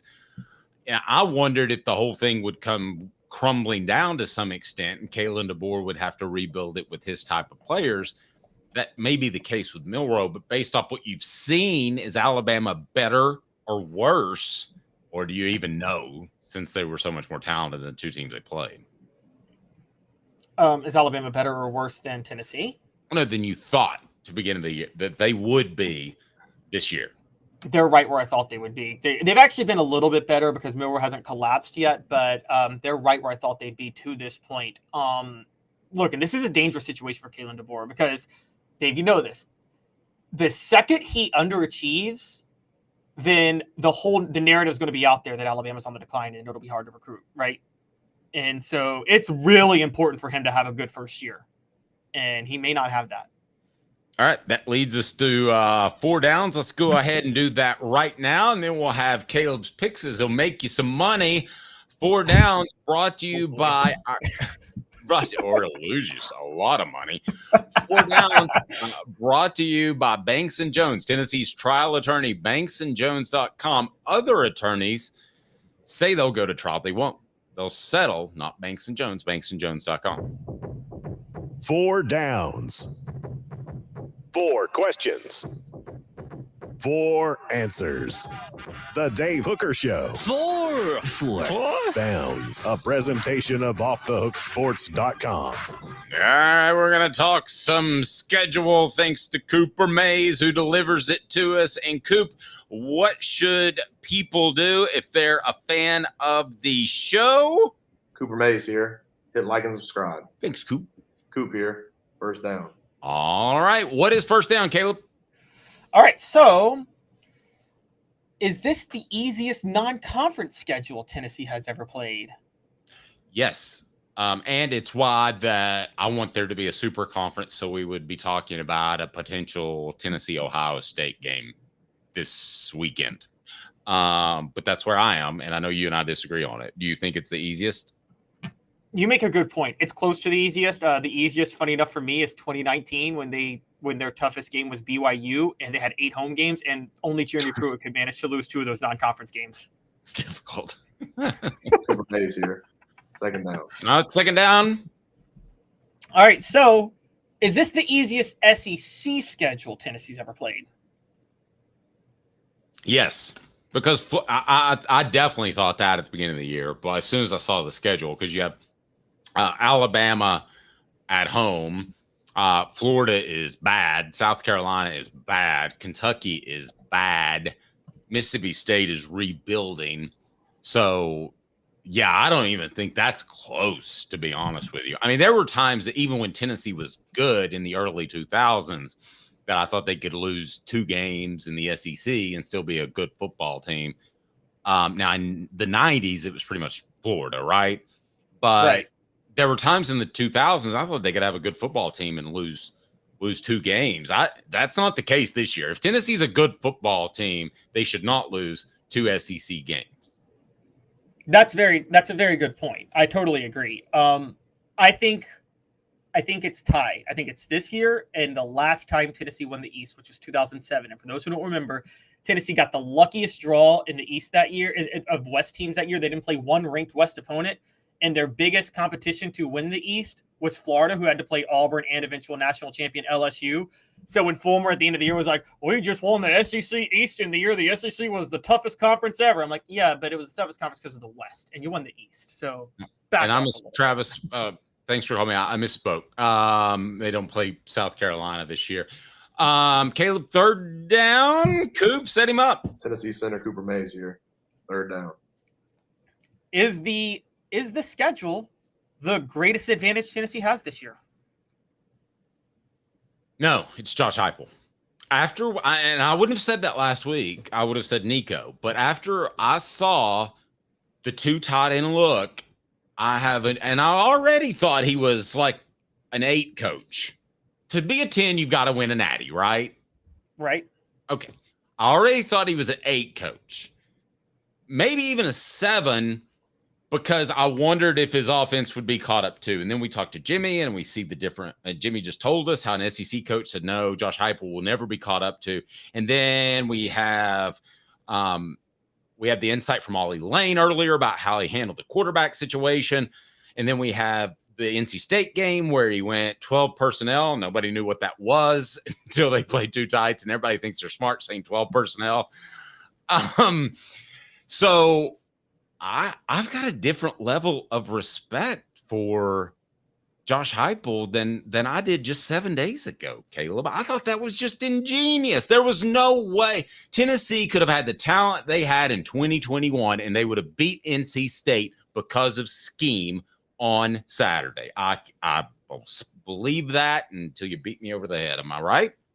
You have a good point, but the schedule's a bigger advantage, and there's a bigger advantage than both of those things, by the way. There's one that's bigger than both. Right. The defensive line. Josh Heupel doesn't even have to scheme that much. You could go old school Randy Sanders, David Cutcliffe. Like when they had those very conservative teams, you could go heck, you go Red Boy or Water Boy. I like my new offense. Take a knee 3 times and punt and just trust your defensive line to get stops. This is a team that Ed Orgeron could win with because of that defensive line.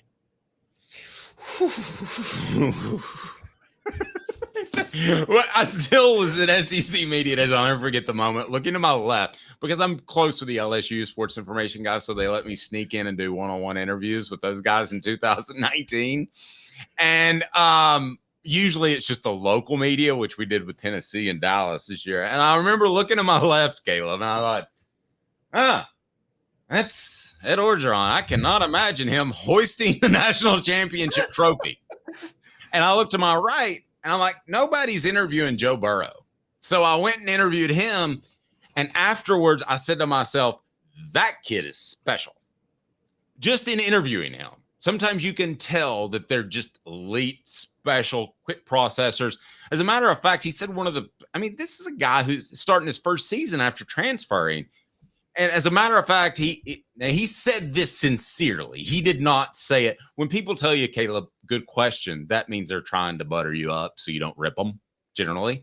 But in this case, he said, good question. Let me think about that for a second. And like 3 seconds of dead air, which typically you don't want, but I was fine with it. And he just sat there and thought about a question. I was like, this guy's really bright. Well, Ed Orgeron obviously imparted all of his wisdom into Joe Burrow. There's no question. There's no question. Dave, what do you think Ed Orgeron told him? What's the advice you think he gave him? And give it to him in his voice. Don't start drinking. You think that's the advice he gave? No, you think that's the advice he gave? Yes, I do. I think that's it. Don't ever start. 1 minute. Then we get to this day in Tennessee sports history. We need fourth down. Oh, fourth down. I'm sorry. All right. Here we go. All SEC center Cooper Mays here. Fourth down. You got me having too much fun. Will their schedule does that put it in danger of costing them a CFP spot? Because do they need to go 11-1 to get to the CFP because of the schedule? I would say absolutely not. And I think you're going to agree with me. I think they can get into 10-2. I agree. And here's the biggest reason. Not for resume, but if 10-2, you're going to see like 3 or 4 teams in a fight for those final wild card spots. They're always going to favor a team like Tennessee. Always. They want a team like Tennessee in the playoffs. Especially at home. Yeah, they do. Yeah. I mean, I hate to tell you, but let's say somebody like Mississippi State's ever in the running, which I think has a very underrated home field advantage because of the cowbells, but still they're going to send Mississippi State on the road. I mean, if they're like at an 8-9, I mean, they're going to send them on the road. Anybody, if Tennessee's in the middle of that 8, the 5 through 12, Neyland Stadium is going to get them a home game. Totally agree. And you talk about like the 10-2 without quality wins. That's Penn State's whole history. If it's ever down to Tennessee and Penn State, they're putting Tennessee in. 1, the SEC tie. 2, you bring out the home field. And 3, I know this. You were at ESPN at the time, Dave. I think there's still a lot of people rubbed the wrong way by the way Penn State behaved after the Joe Pa scandal. I wouldn't be surprised on that. I wouldn't be surprised on that at all. I want to remind you about, before we get to this day in Tennessee sports history, Rick Terry's Great 8 Garmin Challenge. It's not easy to say, but it's easy to do. All you have to do is be a member of Hooker's Corner right there, just $9.98 a month. We also pull from Sports Treasures, which I'll tell you about, for monthly grand prizes, which will be 6 autographed, it's called a Pick 6, glossy photos of Tennessee's defensive backs, which we will have to give away at the end of this month. We give away weekly prizes as well. As a matter of fact, we're going to do that a little bit later in the program. All you have to do is be subscribed to this channel, which I hope you already are, and join the Hooker's Corner. Now, there's 2 ways to do it. You can pay for $9.98 a month and be a part of the grand prize, or you can also just join for free, absolutely free. So that is the QR code up there. If we can put the link in the message board, I'd appreciate that, Caleb. But even if you're a free member, when we hit 8,000 subscribers, which is right around the corner, then we're giving away a Garmin worth over $1,000. And this is going to happen sooner than you think. And that Garmin's brought to you by Rick Terry Jewelry Design. Rick Terry Jewelry Design and his Fire Opals are a Tennessee tradition. Great, affordable game day jewelry. And we always want to thank our friends at Sports Treasures for providing the monthly prizes. Now, you do have to be a paid member to get that extra recruiting coverage and be eligible for the monthly prize, but you'll like it, and the interaction is awesome. You send me a message, I'm gonna get back to you faster than somebody that emails me, and that's no joke. Hit the like and subscribe button, and we'll have this day in Tennessee sports history, as well as a very important visit with our friend Medicare Misty. So hang tight. He's Caleb Calhoun. I'm Dave Hooker. 1 minute off the Hook Sports. Looks a little fuzzy to you? You may want to consider LASIK vision correction from the Campbell Cunningham Laser Center. Now with 2 Sevierville locations to serve you, East Tennessee's best eye care is more convenient than ever. Commercial Bank is your neighborhood bank. What makes us different from other banks? We understand that every customer has unique opportunities, challenges, and financial concerns. We don't expect you to fit into the same box as the next person or business. Whether it's purchasing a home, saving for your child's future, or planning for your next vacation, we're with you every step of the way to navigate life's big decisions. Commercial Bank. Life made better. Why Banks & Jones? Well, it's because they're Tennessee's trial attorney. You can play to win with Banks & Jones because they'll go to trial. You've heard of other lawyers. They say they'll go to trial and fight for you. They won't. They just want to settle. That's the easiest way out. Well, that's not Banks & Jones, led by T. Scott Jones. They won't settle. They'll go to trial for you. Tennessee's trial attorney. They play to win. Truly, Tennessee's trial attorney when it comes to criminal defense or personal injury. Why settle? It's Banks & Jones. T. Scott Jones. BanksandJones.com. The Dave Hooker Show, represented by Banks & Jones, Tennessee's trial attorney. Play to win, BanksJones.com. He tries very hard. The Dave Hooker Show. All I know is when we win a game, it's a team win. When we lose a game, it's a team loss. A presentation of Off the Hook Sports. Touchdown! Unbelievable! YouTube, Apple, Spotify, and the free Off the Hook Sports app. Back to Dave Hooker. Caleb, how you doing in your picks so far this year? Really, really, really rough start. But I mean, scale of 1 to 10, how bad of a rough start? 12. And okay, do you remember that Seinfeld episode? Zero would be. No, scale of 1 to 10, like 10 being really bad. Wait, okay. Wait, do you remember that Seinfeld episode where George decides to do the opposite of all of his instincts? Yes, that's what I'm almost that way. I'm almost that way with betting, guys. If I have another week like this, I'm gonna come back next week and just do the opposite of what I think would happen. You remember the Seinfeld episode about the contest? We won't be doing that anytime soon on Off Oh the Hook. gosh! Oh my gosh! Like, only a hooker would think of that. like and subscribe. We would love for you to do that if you know what I'm talking about. So I'm maybe 27 that's a poll 38. question. Maybe that's a poll question. Would you give that up for a national championship? No, I don't think that's a poll question. Let's not. Is that too racy? I don't think I physically. I don't think. Caleb's blushing. Caleb's blushing. Can. By the way, that's that's like giving up going to the bathroom. Like, it's yeah. like your body has to do it. We don't ask you for tithing in the super chat and stuff like that. I just ask that you support our sponsors. You know who they are. If you go to our website but I will say this, if anybody wants to super chat or whatever that's called, where you give money, I did set it up because I've decided that all money through the super chat will go to Caleb's son. And remind me of his name. Quincy.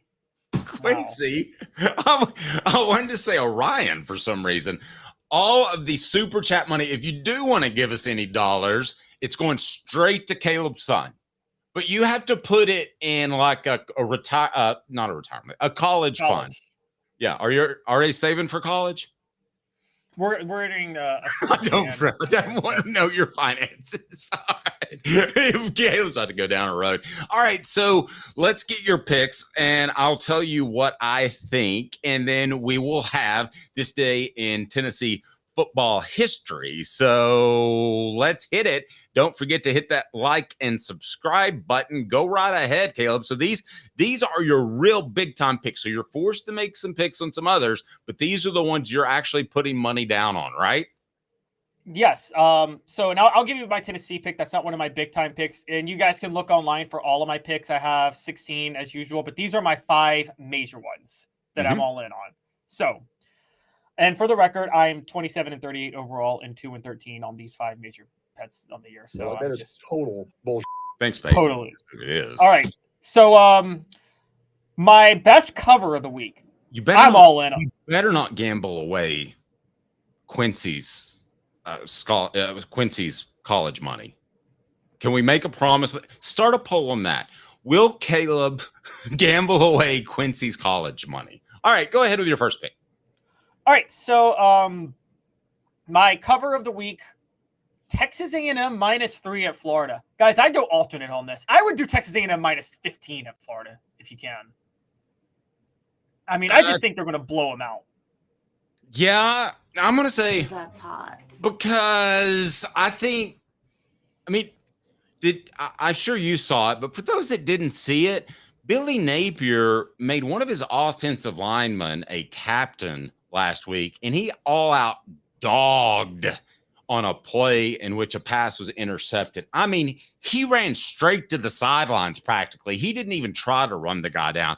I almost think that Billy Napier did that because he wants to get fired. So I think they quit, and I'll roll with you on A&M -15. Yeah, it's A&M -15. Yeah, so you're doing that's a lot of money because the spread. I don't know why it's -3. The actual spread is A&M -3. That's the easiest cover of all time, right? Yes, I think that's a very easy cover. Where did I get 15? No, I said 15 because I said do an alternate spread where you get a better payout. Like go all the way up to 15 on your alternate spread. The higher you go for alternates, the more you get paid. Fancy. Yeah, I would be. I'd be scared to do that. But just the first year coach in general, there can be some inconsistency there. So I would be scared to do that. So I'm changing that. They're like, that is total bullshit. But the -3 you're easy on, right? The -3 you're clear as day on, Yes. right? If you said 10, I'm with you. It just seems like 15 is a little much. But anyway. Okay, fair enough. All right, so Oregon State at Oregon, or I'm sorry, Oregon State hosting Oregon. I'm going Oregon State +16.5. Oregon has looked really bad 2 weeks in a row. Now they're at Oregon State, which is going to go all in to try to beat them. I'm taking Oregon State to cover the 16.5. That's hot. All right, I agree with that. What else you got? All right, so I'm going to give it my over and under for the week, and then I will go for my super dog. So I got burned last week with Iowa and Iowa State. I said take the under 35.5, and it ended up being a 39 total. But I'm still going to keep betting against the over under with Iowa games. So Troy at Iowa, take the under 39.5. I don't think Iowa's going to cross 40, and Troy's got a really bad offense. So take the under 39.5. That's hot. I like that one. What's next? All right, Vanderbilt at Georgia State. I kind of like Vanderbilt's quarterback play. So I'm taking the over 44.5. I think the game will go over 44.5. And Dave, even though it's at Georgia State, I have Vanderbilt covering the 10.5 point spread, but that's a different side point. But I think the over, that game's going to go over 44.5. That's hot. I'll take the over. I'll go with you on that. That one is a little more difficult. I felt strongly either for you or against you on the previous ones. By the way, just up on the poll question, if you would like to participate, are you worried Caleb could gamble away Quincy's college money from super chat donations that go exclusively to Quincy? Yes or no? You guys think I would do something like that? I would be on the news. Local employee gambles donations that was given to him for college and steals it. Like I would never like. Come on, what's guys. your money? It's not like it's illegal. All right. Well, we don't usually take super chat donations, and we're not out there asking for ties like other places. So, but if you want to, I just thought of that because I set it up and it'd be funny. If you want to give some, it seriously is going just to Quincy. Dave Hooker takes none of it. All right, Caleb. I really do appreciate that. Well, I am so for my money line bet, my super dog of the week. And I'm not saying it because I'm not saying it because I'm from here. I'm saying it because of the state of the programs and what they're fighting for. Take Memphis money line to upset Florida State outright. It's at Florida State, and I'll tell you why. I'm going to lay this out. I'll lay this out. Florida State's quitting on the season. They are done with Mike Norvell. You know this, Dave. You've covered Florida State. Fans don't really show up for the game if they're not winning, right? At Doak Campbell, they don't show up. Well, true, but let me take a quick time out. Why are they suddenly quitting on Mike Norvell after last year they were in the college football playoff conversation? I think there was a whole I think there's a little bit of upsettingness of him going to get DJ Uiagalelei. Nobody believed in him. DJ Uiagalelei is not a good quarterback, and they're already losing the locker room for that. And he's bad, so the offense is bad. Ryan Silverfield, who they're playing in Memphis, is a defensive coordinator at heart. He's a great defensive coach. Plus, Memphis has the offense. And here's the big thing. Typically, when a group of five team plays a Power 5 team, the group of 5 team goes in like, oh, we have a chance for an upset. Let's have some fun, right? And that's it. Not this year. With that college football playoff spot reserved for a group of 5 team, Memphis is going to go all out to try to win this game because there's pressure to win this game. Because if they don't, then the Northern Illinois could get in as the group of 5 team. The Boise State could get in. So they actually have pressure to win this game that a group of 5 team has never had before. And this is why this is the best part about the playoff is group of 5 games are way more intense. Let me ask you why you're so down on DJ Uiagalelei, because I mean, he is, if you look at quarterback ratings, he is fifth worst in the nation. That's why I'm down on him. He is literally 96th in the nation. There are 100 quarterbacks that have thrown enough passes to qualify. I mean, that's insane. That's insane. And it shows how hard he is a horrible quarterback. And by the way, I saw a hilarious stat, Dave. Jordan Travis to DJ Uiagalelei is the biggest drop off in quarterback play since Trevor Lawrence to DJ Uiagalelei. I mean, it's like wherever he goes, there's a regression. Just a couple quick big ones real quick that I want to cover. I think Tennessee is going to cover against Kent State. They're going to cover the 49-point spread, and the game's going to hit the over 62.5 because Tennessee's going for 80, baby. I think Wisconsin covers the 16 at Alabama. Wisconsin won't lose by 16 points. And I think that Tulane covers the 13 at Oklahoma. They won't lose by more than 13 points. Okay. This day in Tennessee sports history coming up. I think you got some winners there. I don't think you're complete dud like you've been previously. And then, again, I want to remind everybody that all super chats go to Quincy, who I wanted to call Orion for some reason. I'm insane this time of year. But a special message, too, about that timing with Medicare Misty that you don't want to miss. There's a donut in a lot of your coverage or a possible donut in your parents' coverage, which I'm looking out for personally. So we'll give you some information on that. This day in Tennessee sports history is going to absolutely blow you away. So hang tight for 1 minute with Caleb Calhoun. I'm Dave Hooker, Off Look Sports. Hair looks a little fuzzy to you? You may want to consider LASIK vision correction from the Campbell Cunningham Laser Center. Now with 2 Sevierville locations to serve you, East Tennessee's best eye care is more convenient than ever. Commercial Bank is your neighborhood bank. What makes us different from other banks? We understand that every customer has unique opportunities, challenges, and financial concerns. We don't expect you to fit into the same box as the next person or business. Whether it's purchasing a home, saving for your child's future, or planning for your next vacation, we're with you every step of the way to navigate life's big decisions. Commercial Bank. Life made better. Why Banks & Jones? Well, it's because they're Tennessee's trial attorney. You can play to win with Banks & Jones because they'll go to trial. You've heard of other lawyers. They say they'll go to trial and fight for you. They won't. They just want to settle. That's the easiest way out. Well, that's not Banks & Jones, led by T. Scott Jones. They won't settle. They'll go to trial for you. Tennessee's trial attorney. They play to win. Truly, Tennessee's trial attorney when it comes to criminal defense or personal injury. Why settle? It's Banks & Jones. T. Scott Jones. BanksandJones.com. Welcome back to the program. We have This Day in Tennessee Sports History coming up. We wanted to visit with Medicare Misty for a moment here. And hello, Medicare Misty. How are you? I'm great. How are you? I'm well. I'm jealous of your neon sign.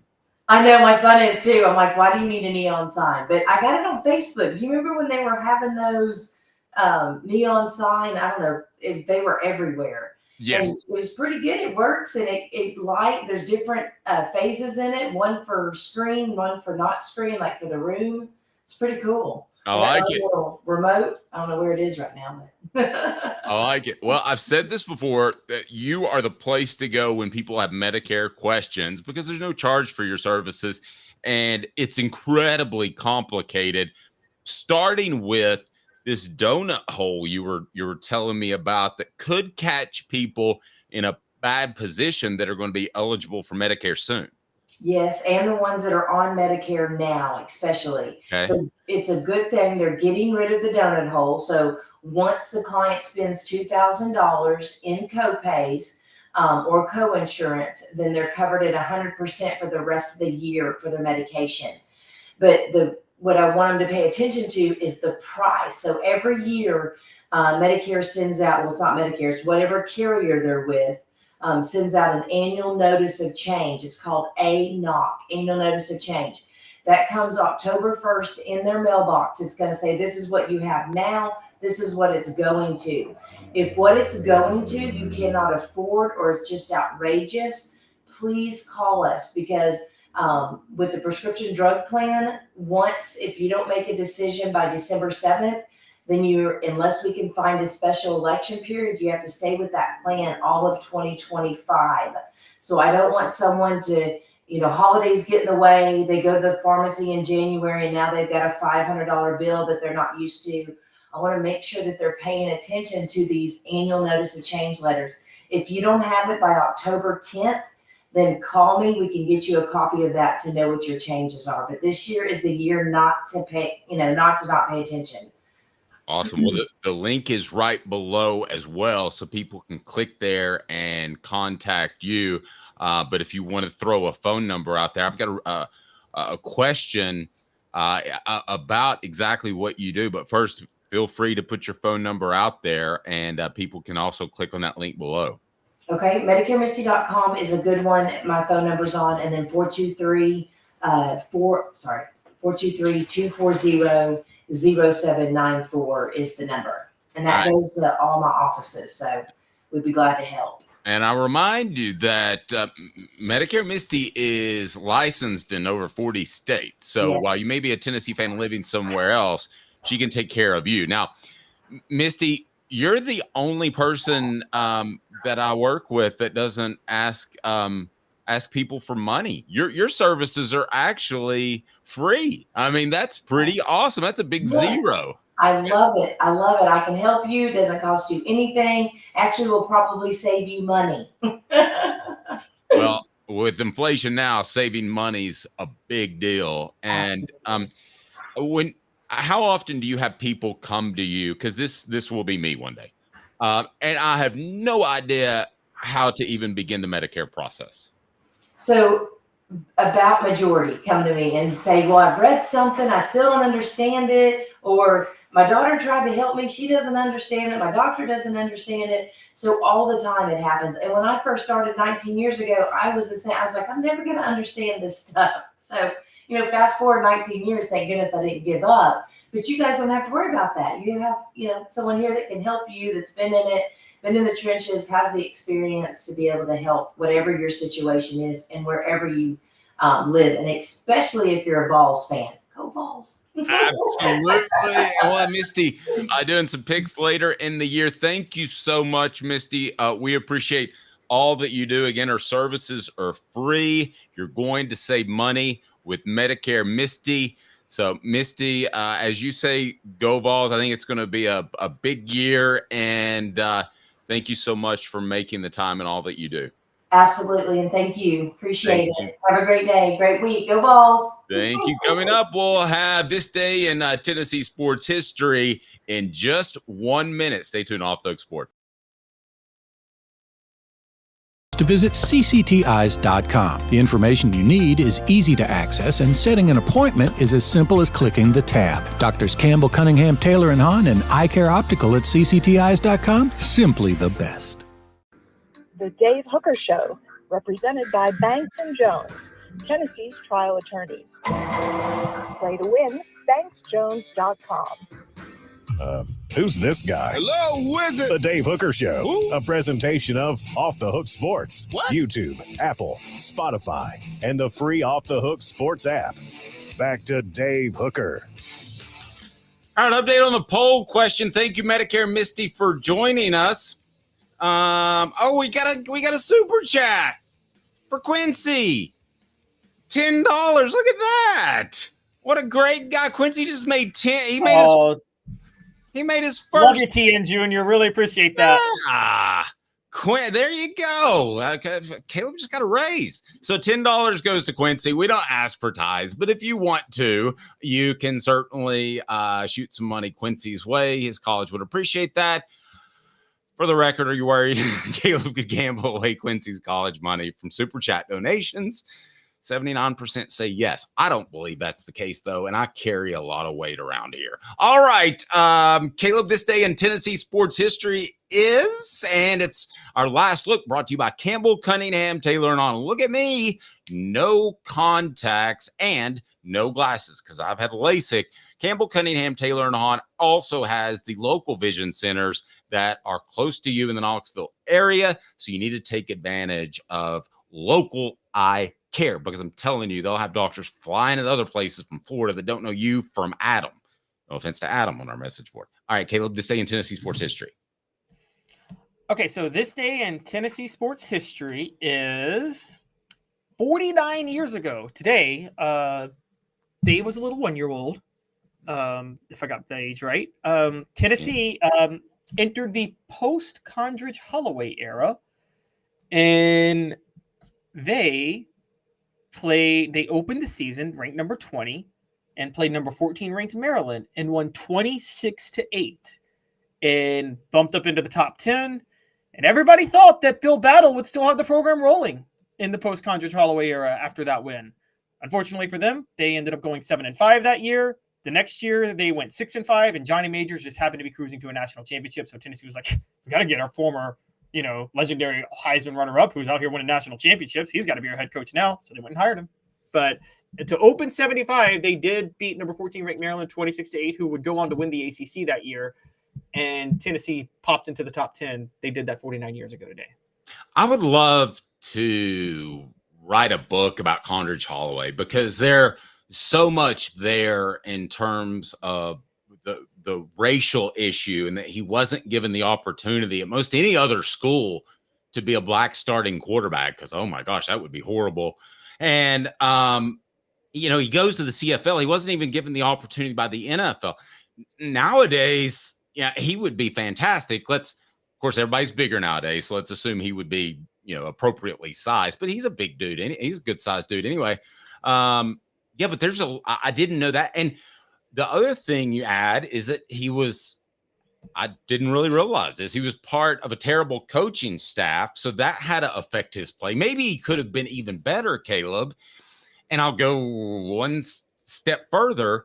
I think Johnny Majors, had the years been switched up a little bit, would have been really good with Condredge-Holloway. I mean, I feel like Condredge-Holloway, I guess is what I'm dancing around, that he was really good by himself and didn't have a lot of help. Condredge-Holloway did for Tennessee what Josh Dobbs was doing 40 years later, which was there was an inevitable slide of the program into irrelevancy, because for those who don't know, in the 70s, Tennessee had they had the same thing actually before they hired Doug Dickey in the 60s, and it was only Doug Dickey that was kind of keeping them current. But after losing Doug Dickey in the 70s, Tennessee had this very archaic view of, we do this, we're Tennessee. They fought having to put lights at Neyland Stadium because they didn't believe in night games, Dave. And Condredge-Holloway was part of that old, outdated program that didn't believe you needed to upgrade facilities to win football games, and he single-handedly slowed that slide. Bill Battle gets a lot of blame. It's not necessarily his fault because, again, the administrative support was horrible during that time. It was terrible. And that's why Johnny Majors, for those who don't know, he had to spend 10 years fighting to allow Tennessee to get its budget back up and actually to invest in its facilities and recruiting budgets. And you know all this, Dave, I'm sure, but the whole reason they put lights at the stadium was because Joe Paterno played there twice and was like, the stadium's outdated. It needs lights. Let me ask you this. With what the Tennessee had in place from an administration standpoint, if they could have hired Nick Saban, because they found $10 million a year, and they're going to throw that at him when Nick Saban at the time was making about $3.5 million, I think, for Alabama. After Lane Kiffin left, would Nick Saban have been as successful, or would the administration still have held him back? Because I'm of the mindset that, and I've talked to Philip Fulmer about this, that you got everybody on board, all the way from the chancellor, the president, the AD. And I don't think Tennessee had that. And I don't care who you hire, if it's Paul Bear Bryant, if it's Kirby Smart, or whoever it is in 2010, I don't necessarily think they're going to have success at Tennessee. Or am I crazy? I think Nick Saban had such cachet, it wouldn't have mattered. Had they hired Nick Saban in 2000, you're right. But they hired him in 2010, and he had such cachet, he would have won. Because, Dave, I'm going to say this. I know this because I know some people down there. I got family that works there. It ain't like the administration at Alabama was that competent before they got Nick Saban. I mean, Mal Moore was almost fired. And you know this, Dave. The booster said, don't you come back without Nick. Don't even bother showing up back to work if you can't get Nick Saban. And remember how incompetently run Alabama's administration was? It was horrible. It was horrible, but it didn't matter when they got Nick Saban. So Nick Saban saved the administration more than anything else. So I think he would have done the same for Tennessee. You hire Nick Saban with that cachet, I don't think it matters how bad your administration is at that point. Okay, last poll question, and we'll close it out, because next week we'll be joined by Josh Pate and Cole Kubelik, and that should be a good time. So I am most looking forward to blank next week, and that would be Cole, Josh, Dave, or Caleb. So we have one person voting for Josh, and then I get a vote, and then that's going to kind of be the end of it, because we got to move on. Have a fantastic weekend. Wow, no votes for me. Well, but sure. I get money from my son's college fund, so it's okay. There you go. For Caleb, I'm Dave Hooker. The show represented by Banks & Jones, Tennessee's trial attorney, banksandjones.com. For Caleb Calhoun, I'm Dave Hooker. This has been a presentation